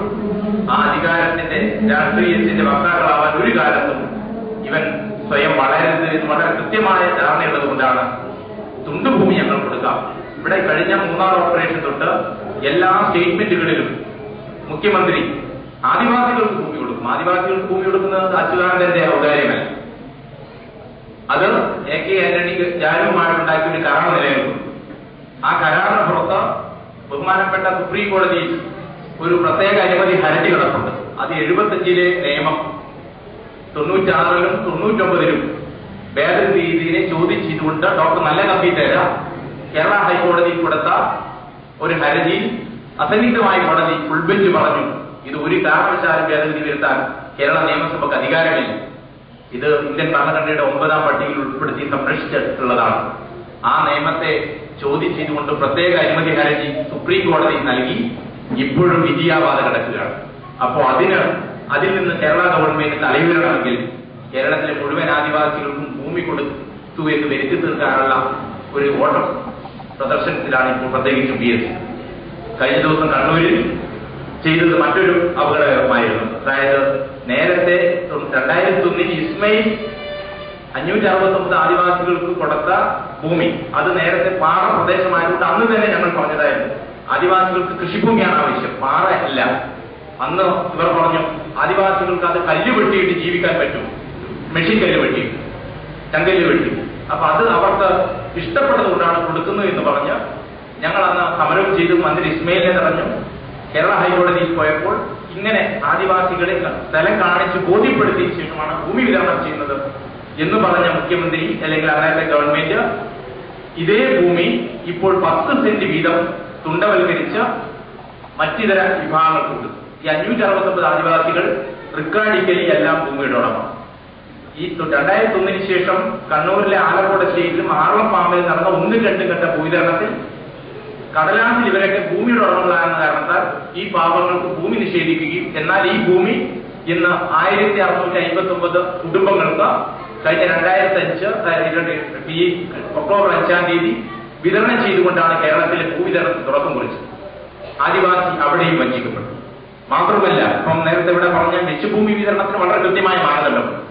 അത് 10 സെന്റ് കൊടുക്കുകയാണെങ്കിൽ 10 ഏക്കർ കൊടുക്കുകയാണെങ്കിൽ അതിന്റെ 50% ഇവിടുത്തെ ഭൂരഹിതരായ ദലിത് ആദിവാസി വിഭാഗങ്ങൾ കൊടുക്കണമെന്നുള്ളതാണ്. പക്ഷെ 1659 ഏക്കർ ഭൂമി ഈ പറയുന്ന 2008 ഒക്ടോബർ 5-ന് വിതരണം ചെയ്തപ്പോൾ 333 ദലിത് ആദിവാസി പട്ടികജാതിപട്ടി വർഗ്ഗക്കാർക്ക് മാത്രമേ വിതരണം ചെയ്തു. ബാക്കി മുഴുവൻ ഈ പറയുന്ന മറ്റിതര വിഭാഗങ്ങൾ. അപ്പോൾ ഈ മിച്ചഭൂമി വിതരണത്തിന്റെ മാനദണ്ഡം പോലും ലംഘിച്ചുകൊണ്ടാണ് ഈ സർക്കാർ ഭൂവിതരണത്തിൽ ചില വേഷങ്ങൾ കിട്ടുന്നത്. അതുകൊണ്ട് വളരെ കാര്യമായി ഇത്തരം വിഷയങ്ങൾ ഉന്നയിച്ച് കേരളത്തിന്റെ പൊതുസമൂഹത്തിൽ ബോധ്യപ്പെടുത്താൻ പറ്റുന്നില്ല എങ്കിൽ ഈ സമരത്തിൽ നിൽക്കുന്നവരും സമരത്തെ പിന്തുണക്കുന്നവരും എല്ലാം കൊള്ളാത്തവരും ഇവരുടെയൊക്കെ കൈയുടെ ചൂടറിയേണ്ടി വരുന്നവരായി മാറുമെന്നുള്ളതാണ് സമീപകാല അനുഭവം എന്നെ പോലുള്ള ആളുകളെ ഭയപ്പെടുന്നു. അതുകൊണ്ട് തീർച്ചയായും കേരളത്തിൽ സോളിഡാരിറ്റി യൂത്ത് മൂവ്മെന്റ് അവരുടെ ഇപ്രാവശ്യത്തിന്റെ അജണ്ടയിൽ ഭൂമിയുടെ രാഷ്ട്രീയം വളരെ വ്യക്തമായി ഉന്നയിക്കപ്പെട്ടു എന്നുള്ളത് വളരെയേറെ സ്വാഗതാർഹമാണ്. തീർച്ചയായും കേരളത്തിലെ ഏതൊക്കെ ജില്ലകളിൽ എവിടെയൊക്കെ വളരെ എളുപ്പം കണ്ടെത്താവുന്ന ഭൂമി ഏതെന്ന് മനസ്സിലാക്കാൻ പ്രത്യേകിച്ചും ഹമീദ് സാറിനെ പോലുള്ള ആളുകൾക്ക് സാധിക്കും. അങ്ങനെ കൃത്യമായ സ്റ്റാറ്റസ് കേരള സമൂഹത്തിന്റെ മുമ്പിൽ വെച്ചുകൊണ്ട് സർക്കാരിന്റെ ഭൂമി എവിടെ എന്നുള്ള ഈ ചോദ്യത്തിന്റെ പൊള്ളത്തരം തുറന്നു കാട്ടിക്കൊണ്ട് വരും കാലഘട്ടങ്ങളിൽ അടുത്ത സംസ്ഥാന സമ്മേളനമാകുമ്പോഴേക്ക് കേരളത്തിലെ പല മേഖലകളിലും ദലിത് വിഭാഗങ്ങൾക്ക് ജീവിക്കാൻ ആവശ്യമായ ഭൂമി ലഭിക്കാൻ, അല്ലെങ്കിൽ അവന് സാമ്പത്തികമായി വളരാൻ ആവശ്യമായ ഭൂമി ലഭിക്കാൻ വേണ്ടുന്ന ഒരു ധീരമായ പോരാട്ടമായി ഇപ്രാവശ്യത്തെ സോളിഡാരിറ്റിയുടെ പ്രവർത്തനങ്ങൾ മാറാൻ സഹായിച്ചുവെങ്കിൽ തീർച്ചയായും ഞങ്ങളെപ്പോലുള്ള ആളുകൾക്ക് അത് വലിയൊരു താങ്ങും തണലുമാകും. ഇത്തരമൊരു വേദി ക്ഷണിച്ചതിന് ഇതിന്റെ സംഘാടകരോട് നന്ദി രേഖപ്പെടുത്തിക്കൊണ്ട് എന്റെ വാക്കുകൾ നടത്തുന്നു.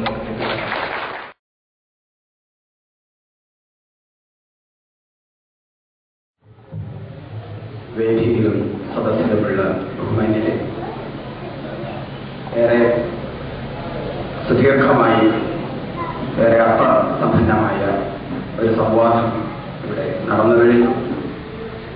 കേരളത്തിലെ ഭൂസമരങ്ങളുടെ ഒരു ഭൂസമര സമ്മേളനം തന്നെ സംഘടിപ്പിച്ചുകൊണ്ട് ഒരു പുതിയ മുദ്രാവാക്യം ഉയർത്തിക്കൊണ്ട് സോളിഡാരിറ്റി യൂത്ത് മൂവ്മെന്റ് നടത്തുന്ന ഈ സമ്മേളനത്തിൽ പങ്കെടുക്കാൻ കഴിഞ്ഞതിന് ഞാൻ ആദ്യമേ നന്ദി അറിയിക്കും.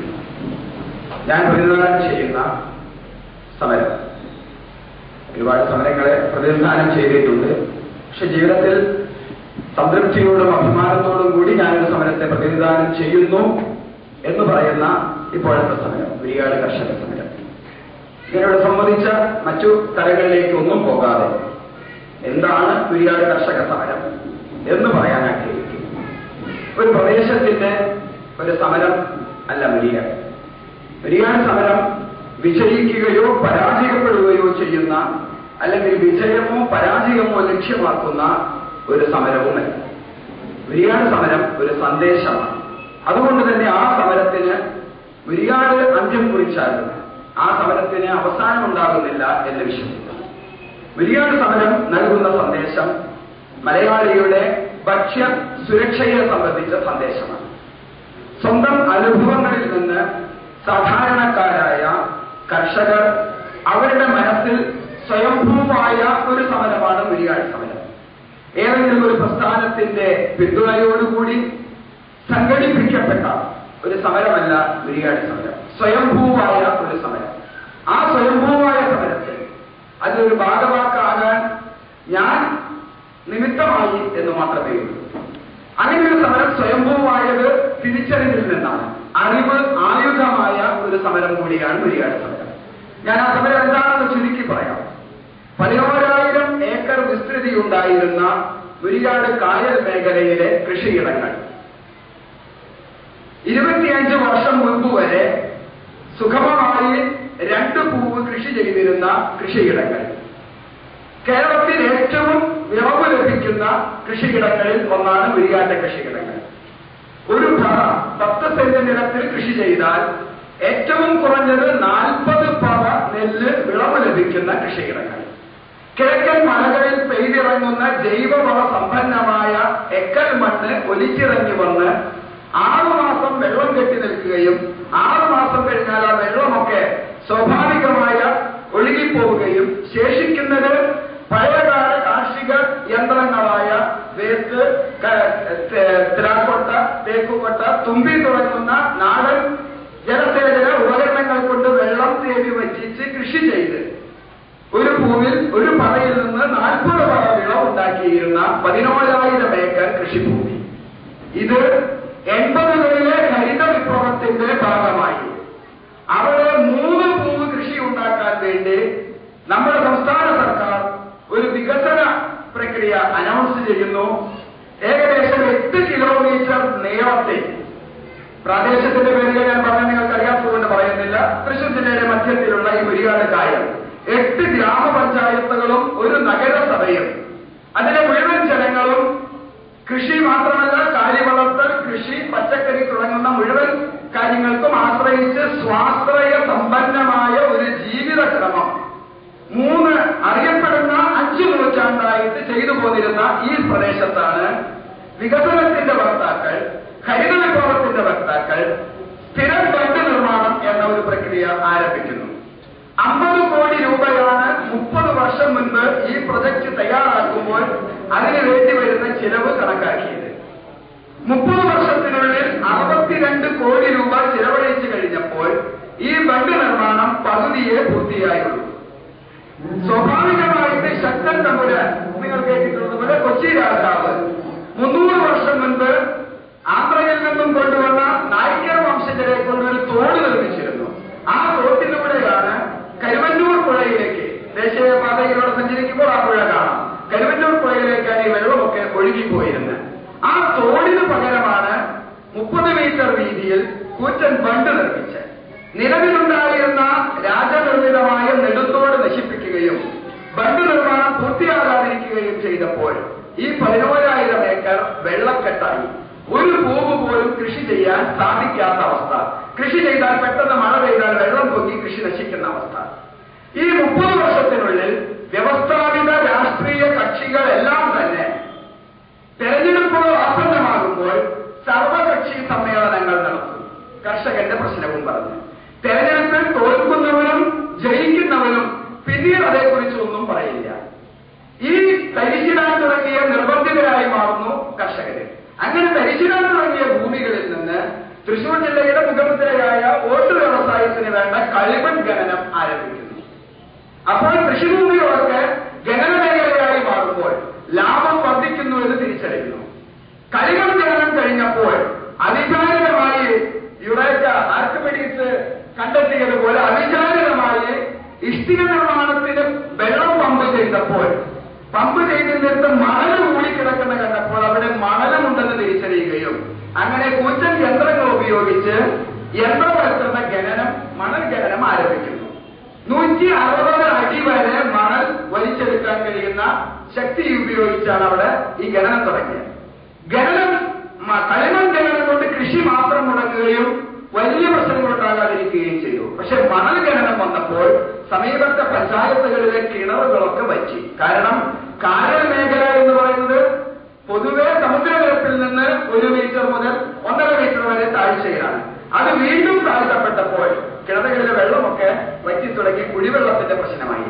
അപ്പോൾ അതിലെ ഒരു സമരം സ്വയംഭൂവാവുകയായിരുന്നു കഴിഞ്ഞ ഒരു ദശകമായിട്ട്. ഓരോ മനസ്സും സമരം സജ്ജമാവുകയായിരുന്നു. പക്ഷെ സമരസജ്ജമായ മനസ്സുകളെയൊക്കെ തിരിച്ചറിയുന്ന രാഷ്ട്രീയ പ്രസ്ഥാനങ്ങൾ ഒരിക്കലും ഒരു ഏകീകൃത സമരം ഉണ്ടാകാതിരിക്കാൻ വേണ്ടി അവരവരുടെ കൊടികൾക്ക് കീഴിൽ ഈ കർഷകരെയും കർഷക തൊഴിലാളികളെയും ജനങ്ങളെയും ഭിന്നിപ്പിച്ചു നിർത്തി കഴിഞ്ഞ 4 വർഷം മുൻപ് വരെ. അവിടെയാണ് സ്വതന്ത്രമായ ഒരു മുന്നേറ്റത്തിന്റെ തിരിച്ചറിവുണ്ടാവുകയും 2001 ഡിസംബർ 10-ാം തീയതി ഒരു കർഷക സമ്മേളനം വിളിക്കുകയും അവിടെ വെച്ച് കർഷക മുന്നേറ്റം രൂപം പ്രാപിക്കുകയും അതിന്റെ നേതൃത്വത്തിൽ ഈ സമരം തുടങ്ങുകയും ചെയ്തു. എല്ലാ സമരങ്ങളിലും എന്നതുപോലെ ഈ സമരത്തിന്റെ തുടക്കത്തിലും മുഴുവൻ രാഷ്ട്രീയ കക്ഷികളും ആ സമരത്തിന്റെ മുൻനിരയിലുണ്ടായിരുന്നു. ഒരാളും വ്യത്യാസമായിരുന്നില്ല. പക്ഷെ ആദ്യഘട്ട സമരം മാർച്ച് 7-ാം തീയതി ആരംഭിക്കുന്നു. ഞാൻ എന്റെ ജീവിതത്തിൽ ആദ്യമായിട്ടാണ് ഇങ്ങനെ സമരമുഖത്തേക്ക് സർക്കാർ വരുന്നത് കണ്ട്. സമരം തുടങ്ങി 4 ദിവസം കഴിഞ്ഞപ്പോൾ പൊതുമരാമത്ത് വകുപ്പ് മന്ത്രി അന്നത്തെ കുരുവിളയാണ് ആദ്യമായിട്ട് ഈ സർക്കാർ ഈ സമരത്തെ പൂർണ്ണമായി പിന്തുണയ്ക്കുന്നുവെന്ന് അദ്ദേഹം പ്രസ്താവിച്ചുപോയി. അത് കഴിഞ്ഞ് 6 ദിവസം 19-ാം തീയതി ആയപ്പോൾ റവന്യൂ മന്ത്രി വരുന്നു. 25-ാം തീയതി ആയപ്പോൾ കൃഷിമന്ത്രി വരുന്നു. മന്ത്രിമാരും പിന്തുണയ്ക്കും മന്ത്രിമാരുടെ തിരക്ക്. ഈ തിരക്കിനോടൊപ്പം എല്ലാ രാഷ്ട്രീയ പ്രസ്ഥാനങ്ങളുടെയും ദേശീയ നേതാക്കളൊക്കെ മുരിയാട്ടേക്ക് വരുന്നു. സത്യത്തിൽ എന്നെ പോലെയുള്ളവർ ഉള്ളിൽ ചിരിക്കുകയാണ് ചെയ്തത്. കാരണം അവർ തിരിച്ചറിയുന്നു ഇതൊരു സന്ദേശമാണെന്ന് അവർ തിരിച്ചറിയുന്നു. ഈ സന്ദേശം തങ്ങളുടേതാണെന്ന് പ്രഖ്യാപിക്കാനുള്ള വെറുമൊരു വ്യഗ്രതയാണ് അവർ കാട്ടിക്കൂട്ടുന്നതെന്ന് തിരിച്ചറിയുന്നത് കൊണ്ട് നമ്മളത് ഒരു പോരാട്ട നാടകം കാണുന്ന ലാഘവത്തോടുകൂടി ഇവരുടെ പിന്തുണകളെ കാണുകയും 25-ാം തീയതി ഒരു 140ഓളം ഉദ്യോഗസ്ഥർ തിങ്ങി നിറഞ്ഞ വേദിയിൽ റവന്യൂ മന്ത്രി സമരം ഒത്തുതീർപ്പാക്കുക. ഒത്തുതീർപ്പ് വ്യവസ്ഥ എന്ന് പറഞ്ഞാൽ നമ്മൾ ആവശ്യപ്പെട്ടതൊക്കെ നടപ്പിലാക്കാം. എല്ലാം പറഞ്ഞു കഴിഞ്ഞപ്പോൾ സമരത്തിന്റെ ഓർഗനൈസർ എന്ന രീതിയിൽ ഞാൻ പറഞ്ഞു 2 മാസം സർക്കാരിന് സാവകാശം തരാം. തുടർ സമരങ്ങൾ ഒരിക്കലും ചിന്തിക്കാത്ത രാഷ്ട്രീയ പ്രസ്ഥാനങ്ങൾക്ക് വീണ്ടും അവിടെ സമരമുണ്ടാകും ഉണ്ടാകുമെന്ന് ചിന്തിക്കാൻ കഴിയില്ല. അതുകൊണ്ട് അവർ ഒന്നും ചെയ്യുന്നില്ല. മെയ് 25-ാം തീയതി ഞങ്ങൾ വീണ്ടും സമരം ആരംഭിക്കുന്നു. മെയ് 25-ാം സമരം ആരംഭിച്ചപ്പോൾ ആ സമരം ഭൂമാഫിയ സ്പോൺസർ ചെയ്യുന്ന സമരമായി, ആ സമരം CPM വിരുദ്ധ സമരമായി, ആ സമരം സർക്കാർ വിരുദ്ധ സമരമായി, ആ സമരം തീവ്രവാദത്തിന്റെ സമരമായി മെയ് 25-ാം തീയതി മുതൽ. അതിനു മുൻപേ ആ സമരം ഭൂമാഫിയയുടെ സമരമായിരുന്നില്ല, തീവ്രവാദത്തിന്റെ സമരമായിരുന്നില്ല, സർക്കാർ വിരുദ്ധ സമരമായിരുന്നില്ല, ഇടതുപക്ഷ വിരുദ്ധ സമരമായിരുന്നില്ല. കാരണം ഈ ചർച്ചകളൊക്കെ അന്ന് ഇതിനോടൊപ്പം ഉണ്ടായിരുന്നു എന്നതാണ് സത്യം. അൺപാർലമെന്ററി വാക്കുകൾ അർഹിക്കുന്നവരോട് പറയാതെ നിവർത്തിയില്ലാത്തതുകൊണ്ട് ക്ഷമിക്കുക. അന്ന് ഇവരൊക്കെ ഈ സമരത്തിന്റെ മുൻനിരയിലുണ്ടായിരുന്നു. പക്ഷേ അഖണ്ഡത്തോടെ പറയട്ടെ പ്രിയമുള്ളവരെ, ഒരൊറ്റ സമരം വരുമ്പോഴും 51 അംഗ സമരസമിതിയിൽ നിന്ന് ഒരേ ഒരാൾ ജില്ലാ പഞ്ചായത്ത് മെമ്പറായിരുന്ന KPD വാര്യർ എന്ന് പറയുന്ന ഒരു നപുംസകമല്ലാതെ ഒരൊറ്റ ആൾ പോലും സമരമുഖത്ത് നിന്ന് പിന്മാറിപ്പോയില്ല.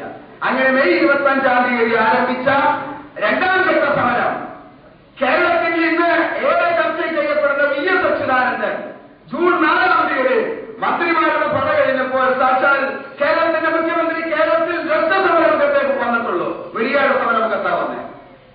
40 മിനിറ്റ് നേരം ആ സമര പന്തലിലിരുന്ന് കാര്യങ്ങൾ പഠിച്ചത് എന്നോട് പറഞ്ഞു, സഖാവെ വെടിയാട്ട പ്രശ്നങ്ങൾ എനിക്ക് കൃത്യമായിട്ടറിയാം, ഞാൻ വഴി വെച്ചാതെ കൃഷിമന്ത്രിയെ ഇങ്ങോട്ട് പറഞ്ഞയക്കാം. സ്വന്തം മന്ത്രിസഭയിലെ കൃഷിമന്ത്രിയെ വഴി വെച്ചാതെ വെടിയാട്ടേക്ക് അയക്കാൻ ഇതുവരെ മുഖ്യമന്ത്രിക്ക് സാധിച്ചിട്ടില്ല. കൊല്ലം 1.5 അദ്ദേഹമാണ് അവിടെ വന്നപ്പോൾ സമര മുന്നണിയിലുള്ളവർക്ക് ഒരു വലിയ കാര്യമായി പറഞ്ഞപ്പോൾ ഞാൻ എന്റെ സമരഭടന്മാരോട് പറഞ്ഞു, വലിയ കാര്യമായി എടുക്കേണ്ട, ഇപ്പോൾ തൽക്കാലം തൃശൂർ ജില്ലാ സമ്മേളനം നടക്കാൻ പോകുന്ന പാർട്ടിയുടെ അവിടെയുള്ള ഗ്രൂപ്പ് കളിയുടെ ഒരു തന്ത്രമായിട്ട് VS-ന്റെ വരവിനെ കണ്ടാൽ മതി, നമ്മളതിന് വലിയ പ്രാധാന്യം കൽപ്പിക്കേണ്ട. ഞാൻ പറഞ്ഞു വന്നത് ആ ജൂൺ 4-ാം തീയതി വരികയും ജൂൺ 15-ാം തീയതി വീണ്ടും കൃഷിമന്ത്രി വരുന്നു, ഒത്തുതീർപ്പുണ്ടാക്കുന്നു രാമനിലയത്തിൽ വെച്ച്. നമ്മൾ സ്വാഭാവികമായിട്ട് ജനാധിപത്യത്തിൽ വിശ്വസിക്കുന്നതുകൊണ്ട് അപ്പോഴും പറയുന്നു 2 മാസം നിങ്ങൾക്ക് സാവകാശം തരാം. ഒന്നും നടന്നില്ല. ആഗസ്റ്റ് 17-ാം തീയതി ചിങ്ങം 1-ാം തീയതി കർഷക ദിനത്തിൽ 2007 ആഗസ്റ്റ് 17-ാം തീയതി ഭരണവർഗത്തിന്റെ സുഖവാസ കേന്ദ്രം എന്നറിയപ്പെടുന്ന തൃശൂർ രാമനിലയത്തിന് മുൻപിൽ 24 മണിക്കൂർ മോസിച്ചുകൊണ്ട് ഞങ്ങൾ സമരം പുനരാരംഭിക്കുന്നു. ആ സമരം നീണ്ടുപോകുന്നു. ഒക്ടോബർ 2-ാം തീയതി ഞാൻ അനിശ്ചിതകാല നിരാഹാര തപസ് എന്ന് പേരിട്ട്, കർഷക തപസ് എന്ന് പേരിട്ട് നിരാഹാരം ആരംഭിക്കുന്നു. 12 ദിവസം കഴിഞ്ഞപ്പോൾ എന്നെ അറസ്റ്റ് ചെയ്ത് മെഡിക്കൽ കോളേജിലേക്ക് കൊണ്ടുപോകുന്നു. ഞാൻ അവിടെയും നിരാഹാരം ആരംഭിക്കും. ഈ സമരം ഒത്തുതീർക്കാതെ വയ്യ എന്ന ഗതികേടിലേക്ക് സർക്കാർ എത്തി. കാരണം സമരം ഒരു ജനകീയ മുന്നേറ്റം ആയി മാറുന്നു. ജില്ലാ ബന്ദ് കഴിഞ്ഞു, സംസ്ഥാന ബന്ദിലേക്ക് എത്തുന്നു. നേരത്തെ പറഞ്ഞതുപോലെ എല്ലാ രാഷ്ട്രീയ പ്രസ്ഥാനങ്ങളും മാധ്യമങ്ങൾ ഒരുപാട് വരുന്നതുകൊണ്ട് എല്ലാ നേതാക്കളും അവിടെ കൃത്യമായിട്ട് വരികയും ചെയ്തിരുന്നു. അന്ന് കേരളത്തിന്റെ മുഖ്യമന്ത്രി ഈ സമരത്തെ പിന്തുണയ്ക്കുന്നതുകൊണ്ടാണ് ഈ സമരം നിലനിൽക്കുന്നതെന്ന് തെറ്റിദ്ധരിച്ച ചിലർ സമരത്തിൽ ഇടപെട്ട് സത്യസന്ധമായി ഇടപെടൽ നടത്തിയെന്ന് ഞാൻ വിശ്വസിക്കുന്ന ഒരാളാണ് VM സുധീരൻ. അദ്ദേഹത്തിന്റെ രാഷ്ട്രീയ നിലപാടോ കപടികളോ ഒന്നും എനിക്ക് ഇപ്പോൾ ചർച്ചയല്ല. അദ്ദേഹം സത്യസന്ധമായി ഇടപെടൽ നടത്തി. അപ്പൊ എന്റെ ജീവൻ ആ തലത്തിലേക്ക് ഈ സമരത്തെ തിരിക്കാൻ ശ്രമിച്ചപ്പോഴൊക്കെ നമ്മളതിനെ തടയിട്ടു. വർഗീസ് എന്ന് പറയുന്ന വ്യക്തിയുടെ ജീവനല്ല അവിടുത്തെ വിഷയം, സമരമാണ് വിഷയം. നിരാഹാരത്തിൽ വരുമ്പോൾ സംഭവിക്കുന്ന ഒരു ദുരന്തമുണ്ട്. സമരത്തിന്റെ വിഷയങ്ങളിൽ നിന്ന് മാറുകയും വ്യക്തിയിലേക്ക് സമരം കേന്ദ്രീകരിക്കുകയും ചെയ്യുന്ന ഒരവസ്ഥ കേരളത്തിൽ പല സമരമുഖങ്ങളിലും ഉണ്ടായിട്ടുണ്ട്. അതവിടെ ഉണ്ടാകാതിരിക്കാൻ ശ്രമിക്കുകയും ഒടുവിൽ ഒരു ഭീഷണിയാണ് VM സുധീരനോട് റവന്യൂ മന്ത്രി പറഞ്ഞത്. അപ്പൊ ഞാൻ മൗനവ്രതം കൂടിയായിരുന്നു. അറസ്റ്റിന് ശേഷം പിന്നീട് ഞാൻ സംസാരിക്കാൻ തുടങ്ങിയിട്ടായിരുന്നു. VM Sudheeran, KP Rajendran VM സുധീരനോട് പറയുന്നു, വർഗീസ് സമരം നിർത്തിക്കൊണ്ട് VS-ന്റെ പിന്തുണ നാളത്തെ കഴിഞ്ഞാൽ മറ്റന്നാൾ VS നേരിട്ട് പറയും ഈ സമരം ഒരു വിദേശ നിയന്ത്രിത സമരമാണെന്നും ഈ സമരം ഒരു തീവ്രവാദ സമരമാണെന്നും VS പ്രസ്താവന പറയും എന്ന ഭീഷണിയാണ് സുധീരനോട് റവന്യൂ മന്ത്രി പറഞ്ഞത്. സുധീരൻ വളരെ വേവലാതിയോടുകൂടിയാണ് എന്നോടത് പറഞ്ഞത്. വർഗീസ് അങ്ങനെ ഒരു പ്രസ്താവന വന്നാൽ ഞാൻ ചിരിച്ചിട്ട് പറഞ്ഞു, VM-ന് ഭയമാകുന്നുണ്ടോ? നിങ്ങളുടെ രാഷ്ട്രീയ സമരമല്ല ഇത് ഞങ്ങളെ ബാധിക്കില്ല. അന്ന് രാത്രി 10:30 ഞാൻ സഖാവ് VS-നെ വിളിക്കുന്നു. PA സുരേഷ് ഫോണെടുത്തു. അപ്പൊ പറഞ്ഞു, സഖാവ് തിരക്കിലാണല്ലോ. ഞാൻ എത്ര തിരക്കിലായാലും എനിക്ക് VS-നോട് ഇന്ന് രാത്രി സംസാരിച്ചേ പറ്റൂ. സംസാരിക്കുന്നില്ല എങ്കിൽ അത് ദൂരവ്യാപകമായ ദുരന്തങ്ങൾ ഉണ്ടാക്കുമെന്നൊരു ഭീഷണി ചെലുത്തിയതിന്റെ അടിസ്ഥാനത്തിൽ 10:45 VS എന്നെ തിരിച്ചു വിളിക്കുന്നു. VS നേരിട്ടില്ലെങ്കിൽ ഞാൻ അദ്ദേഹത്തോട് പറഞ്ഞു, സഖാവിന് തോന്നുന്നുണ്ടോ സഖാവ് വന്നതുകൊണ്ടാണ് വെടിയാട് സമരം നിലനിൽക്കുന്നത് എന്ന്? നിങ്ങളിലൊന്നും ഒരു 70-80 വയസ്സ് കഴിഞ്ഞ സഖാവിലൊന്നും ഒരു കമ്മ്യൂണിസ്റ്റുകാരെ ഞാൻ കാണുന്നില്ല. അതുകൊണ്ട് തന്നെ സഖാവ് KP രാജേന്ദ്രൻ പറഞ്ഞതുപോലെ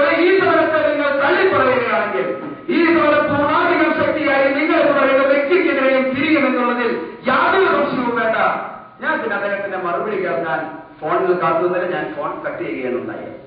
എന്താണ് അവിടെ സംഭവിച്ചതെന്ന് വെച്ചാൽ പിറ്റേ ദിവസം സാക്ഷാൽ വിഎസിന് ഈ സമരം ഒത്തുതീർത്തേ മതിയാകൂ എന്ന് സാക്ഷാൽ വിഎസിന് തോന്നുകയും റവന്യൂ മന്ത്രിയെയും കൃഷിമന്ത്രിക്കും അന്ത്യശാസനം നൽകുകയും പിന്നീട് വീണ്ടും ഒരു ചർച്ച ഒക്ടോബർ 13 തൃശൂർ കളക്ടറേറ്റിൽ ഭരണകൂടം മുഴുവൻ അവിടെയുണ്ട്. എല്ലാ വകുപ്പിന്റെയും സെക്രട്ടറിമാർ, കാർഷികോത്പാദന കമ്മീഷണർ, 2 മന്ത്രിമാർ, കളക്ടർ തുടങ്ങുന്ന ഭരണകൂടം മുഴുവനുണ്ട്.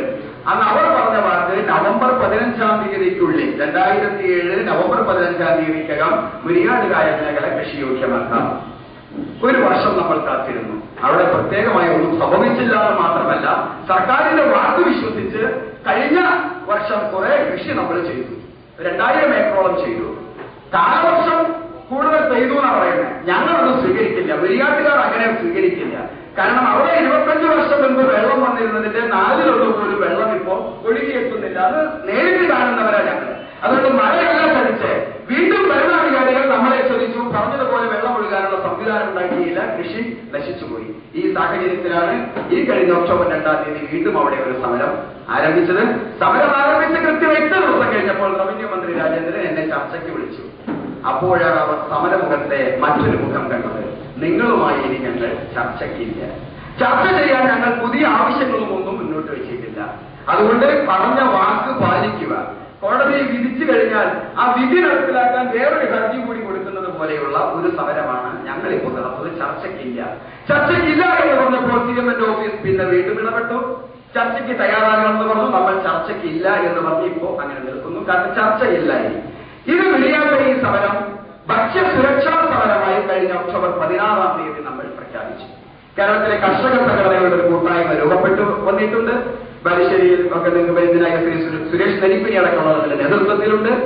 പുതിയ ഒരു രാഷ്ട്രീയമാണ് നമ്മൾ മുന്നോട്ട് വയ്ക്കുന്നത്. ഞാൻ ഈ മുരിങ്ങാട് സമരത്തെ കുറിച്ച് പറഞ്ഞത്, മുരിങ്ങാട് സമരമാണ് ഈ ഭക്ഷ്യസുരക്ഷാ സമരമാണ്. മുരിങ്ങാട് സമരം എന്നല്ല, ഭക്ഷ്യസുരക്ഷാ സമരമായിരിക്കണം ഇനിയുള്ള എല്ലാ സമരങ്ങളുടെയും അടിസ്ഥാന ഘടകം എന്നൊരു തിരിച്ചറിവ് കൂടി ഈ സമര സന്ദേശം നൽകുന്നുണ്ട്. ചെങ്ങന്നൂരിൽ ഭൂമി ആവശ്യപ്പെടുന്നവരും ഈ ഭക്ഷ്യസുരക്ഷയ്ക്ക് വേണ്ടിയല്ല, അവിടെ ഫ്ലാറ്റ് കെട്ടാനല്ല ചെങ്ങന്നൂരിൽ ആളുകൾ ഭൂമി ആവശ്യപ്പെടുന്നത്, കൃഷി ചെയ്യാനാണ്. മനുഷ്യൻ ആദ്യം കണ്ടെത്തിയ തൊഴില്, മനുഷ്യൻ ആദ്യം കണ്ടെത്തിയ ജ്ഞാനം കൃഷിയുടെ ജ്ഞാനമാണെങ്കിൽ നാം വീണ്ടും തിരിച്ചു നടക്കാൻ തുടങ്ങേണ്ടിയിരിക്കുന്നു. 351 കോടി രൂപ ചെലവഴിച്ചിട്ട് ചന്ദ്രനിൽ വെള്ളമുണ്ടോ എന്ന് പരിശോധിക്കാൻ പോയിരിക്കുക നമ്മൾ. ഇവിടെയുള്ള വെള്ളമൊക്കെ നമ്മൾ വറ്റിച്ച് കളഞ്ഞുകൊണ്ടിരിക്കുമ്പോഴാണ് 351 കോടി രൂപ ചെലവഴിച്ചിട്ട് ചന്ദ്രനിൽ വെള്ളത്തിന്റെ ഒരു അംശം കിട്ടുമോ എന്ന് നമ്മൾ പരീക്ഷിച്ചുകൊണ്ടിരിക്കുക. ഇനി ഇപ്പൊ പറഞ്ഞിരിക്കുന്നത് 15,000 കോടി രൂപ ചെലവഴിച്ച ഒരു മനുഷ്യനെയും കൂടി നമ്മൾ അങ്ങോട്ട് അയക്കാൻ പോകുന്നുണ്ടെന്നാ പറഞ്ഞത്. അത് 2015 പറഞ്ഞു. അപ്പൊ 2015 എത്തുമ്പോഴേക്കും തീർച്ചയായും നമ്മുടെ കുടിവെള്ളം കുപ്പിവെള്ളം എന്ന ഒറ്റ ഇതിലേക്ക് മാറിയിട്ടുണ്ടാകും. ഇപ്പൊ പാക്കറ്റ് പാല് ഇവിടുത്തെ അവസ്ഥ എന്താണെന്ന് എനിക്കറിയില്ല. 25 വർഷം മുൻപ് ഞങ്ങളുടെയൊക്കെ ഗ്രാമത്തില് പാക്കറ്റ് പാലിൽ ചായ വെച്ച് കൊടുക്കുന്നത് അതിഥിയെ അപമാനിക്കുന്നതിന് തുല്യമായിരുന്നു. ഒന്നുകിൽ തേങ്ങാപ്പാല് അല്ലെങ്കിൽ കോഴിമുട്ട, സ്വന്തം വീട്ടിൽ പാലില്ലെങ്കിൽ തേങ്ങാപ്പാലോ കോഴിമുട്ട. അപ്പൊ പാക്കറ്റ് പാല് വാങ്ങി കൊടുത്തിട്ടുണ്ടെങ്കിൽ അത് അതിഥിയെ അപമാനിക്കുന്നതിന് തുല്യമായിരുന്നു. ഇന്ന് ആ അവസ്ഥ മാറി. എല്ലാവരും പാക്കറ്റ് പാലിന് ക്യൂ നിൽക്കുക. ഇത് തന്നെയാണ് ഈ കുടിവെള്ളത്തിന്റെ വിഷയത്തിലും ഉണ്ടാകാൻ പോകുന്നത്. അപ്പൊ നെൽവയൽ സംരക്ഷിക്കണമെന്ന് മുരിങ്ങാട് കർഷകർ പറയുന്നത് കേവലം അരിയുടെ സംരക്ഷണം മാത്രമല്ല, കുടിവെള്ളത്തിന്റെ സംരക്ഷണം കൂടിയാണ്. ഞാൻ ആ സമര വിഷയം നിർത്തിയത് ഭൂപരിഷ്കരണത്തെ കുറിച്ചുള്ള ഇവിടുത്തെ വാദപ്രതിവാദം. എനിക്ക് വ്യത്യസ്തമായ ഒരു അഭിപ്രായമുണ്ട്. കേരളത്തിൽ ഒരു ഭൂപരിഷ്കരണം നടന്നിട്ടില്ല. സാമൂഹ്യ പരിഷ്കരണത്തിന്റെ ഭാഗമായി അതിന് നമുക്കൊരു സാമൂഹ്യ പരിഷ്കരണമാണ്. ഭൂപരിഷ്കരണം എന്ന വാക്കിന് വിപുലമായ ഒരർത്ഥമുണ്ട്. ഭൂമിയുടെ ഉടമസ്ഥതയുമായി ബന്ധപ്പെട്ടതല്ല ഭൂപരിഷ്കരണം. സിയാന്റെ പ്രസംഗത്തിൽ സൂചിപ്പിച്ചിട്ടുണ്ടത് ഭൂമിയുടെ വിഭവ ചൂഷണവുമായി ബന്ധപ്പെട്ടതായിരിക്കണം ഭൂപരിഷ്കരണം എന്ന വാക്ക്. ഭൂസമരം എന്ന് പറയുന്ന വാക്കും അങ്ങനെ ബന്ധപ്പെട്ടതായിരിക്കണം. പക്ഷേ ഗതികേട് കൊണ്ടോ നിർഭാഗ്യം കൊണ്ടോ കേരളത്തിൽ ഇതുവരെ ചർച്ച ചെയ്യപ്പെട്ട ഭൂപരിഷ്കരണം എന്നതൊക്കെ ഭൂനശീകരണത്തിന്റെ മറ്റൊരു പേര് മാത്രമായിരുന്നു.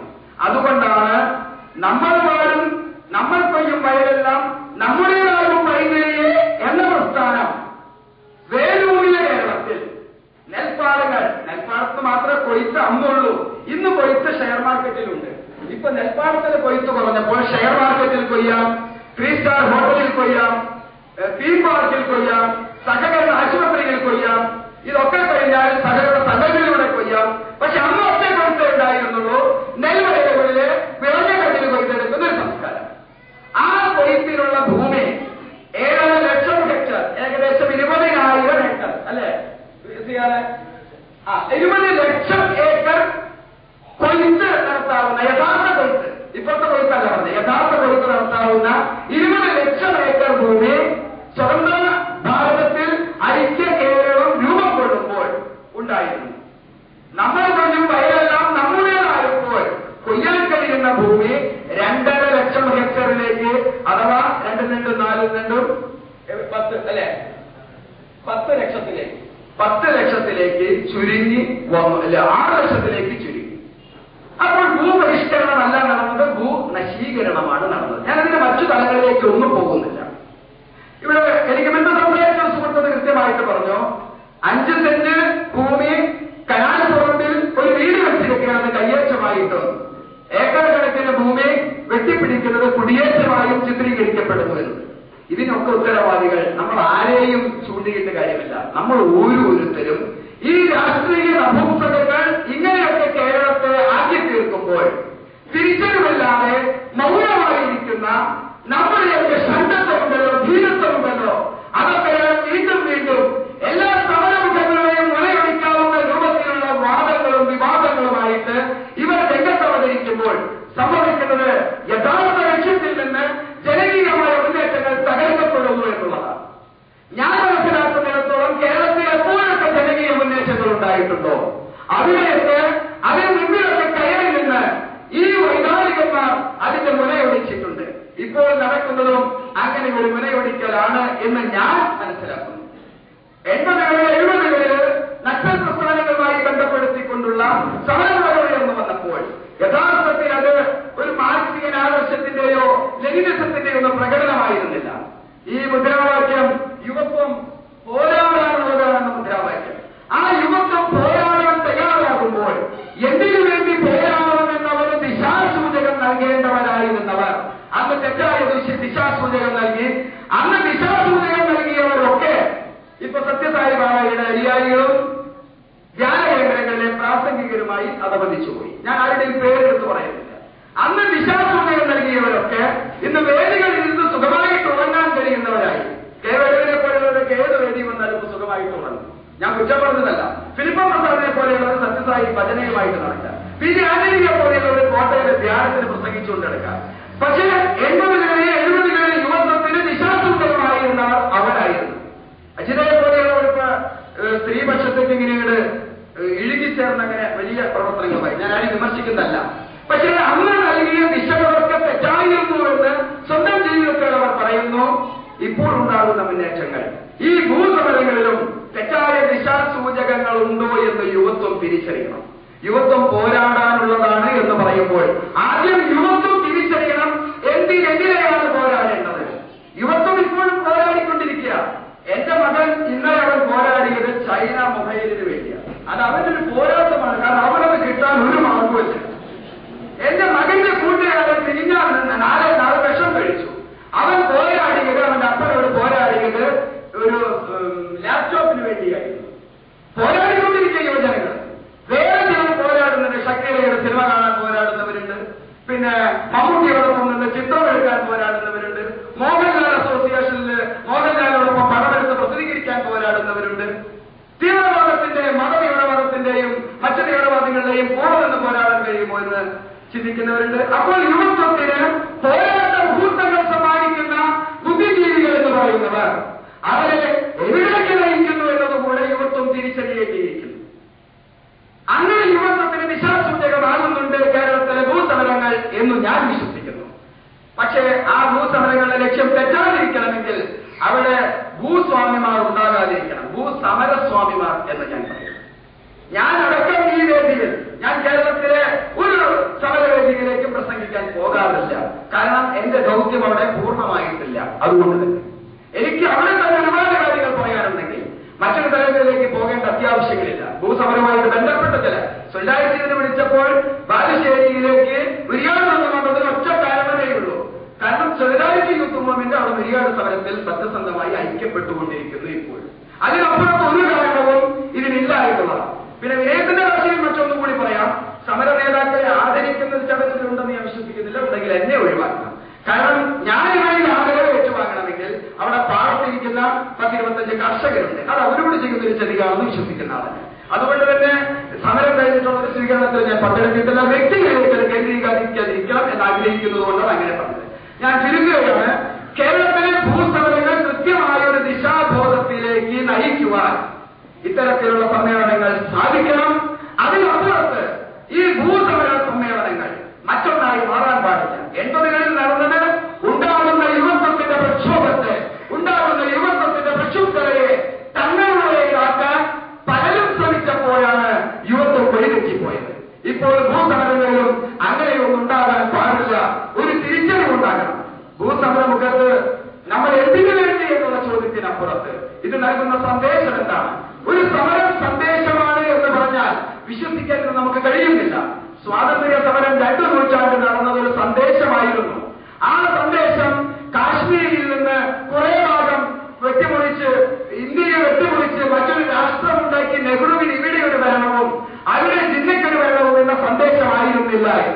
മൊത്തത്തിലുള്ള ഇന്ത്യയെ ഉയർത്തെഴുന്നേൽപ്പിന്റെ ഒരു സന്ദേശമായിരുന്നു സ്വാതന്ത്ര്യ സമരം.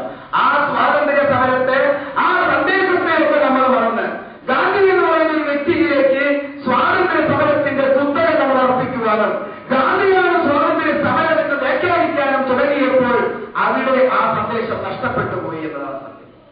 ആ സന്ദേശത്തിന് ഇപ്പോഴും പ്രസക്തിയുണ്ട്. കമ്മ്യൂണിസ്റ്റ് പ്രവർത്തനം ആരംഭിക്കുന്നത് അങ്ങനെ ഒരു സന്ദേശം നൽകിക്കൊണ്ടായിരുന്നു.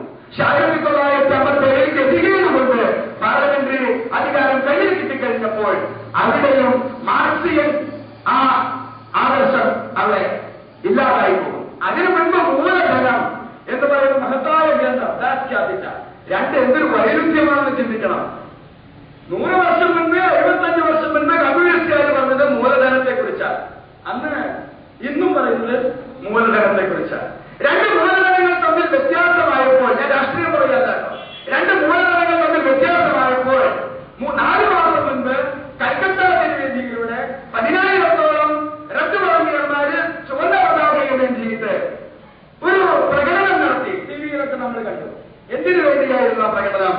ടാറ്റയ്ക്ക് നാനോ കാർ നിർമ്മിച്ച് നൽകാനുള്ള സൗകര്യം ഒരുക്കി കൊടുക്കണം എന്ന് പറയാൻ വേണ്ടിയായിരുന്നു ആ പ്രകടനം.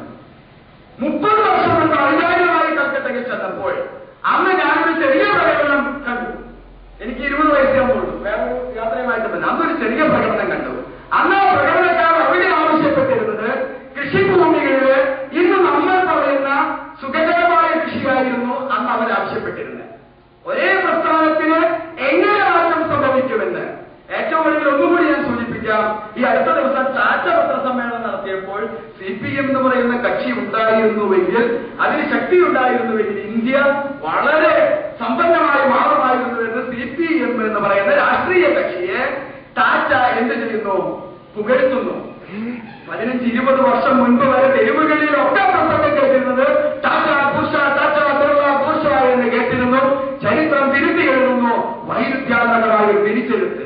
അന്ന് കോൺഗ്രസ് ആയിരുന്നു ബുഷയുടെ കൂട്ടുകാരായിരുന്നതെങ്കിൽ ഇന്ന് അതേ ടാറ്റയാണ് പറയുന്നത് കോൺഗ്രസിൽ നിന്ന് ഭിന്നിച്ചുപോയ മമതാ ബാനർജി ഞങ്ങളുടെ ശത്രുവാണെന്നും ഈ വിപ്ലവം പറഞ്ഞവർ ഞങ്ങളുടെ മിത്രമാണെന്നും. ഈ വൈരുദ്ധ്യങ്ങളെ തിരിച്ചറിയാൻ കഴിയാത്തത് കൊണ്ടാണ് സമരം ഒരു സന്ദേശമാണെന്ന് പറയുമ്പോൾ പലരും തെറ്റി ചോദിക്കുന്നത്. ഇന്ന് സന്ദേശമുള്ള സമരങ്ങളില്ല. ആണവ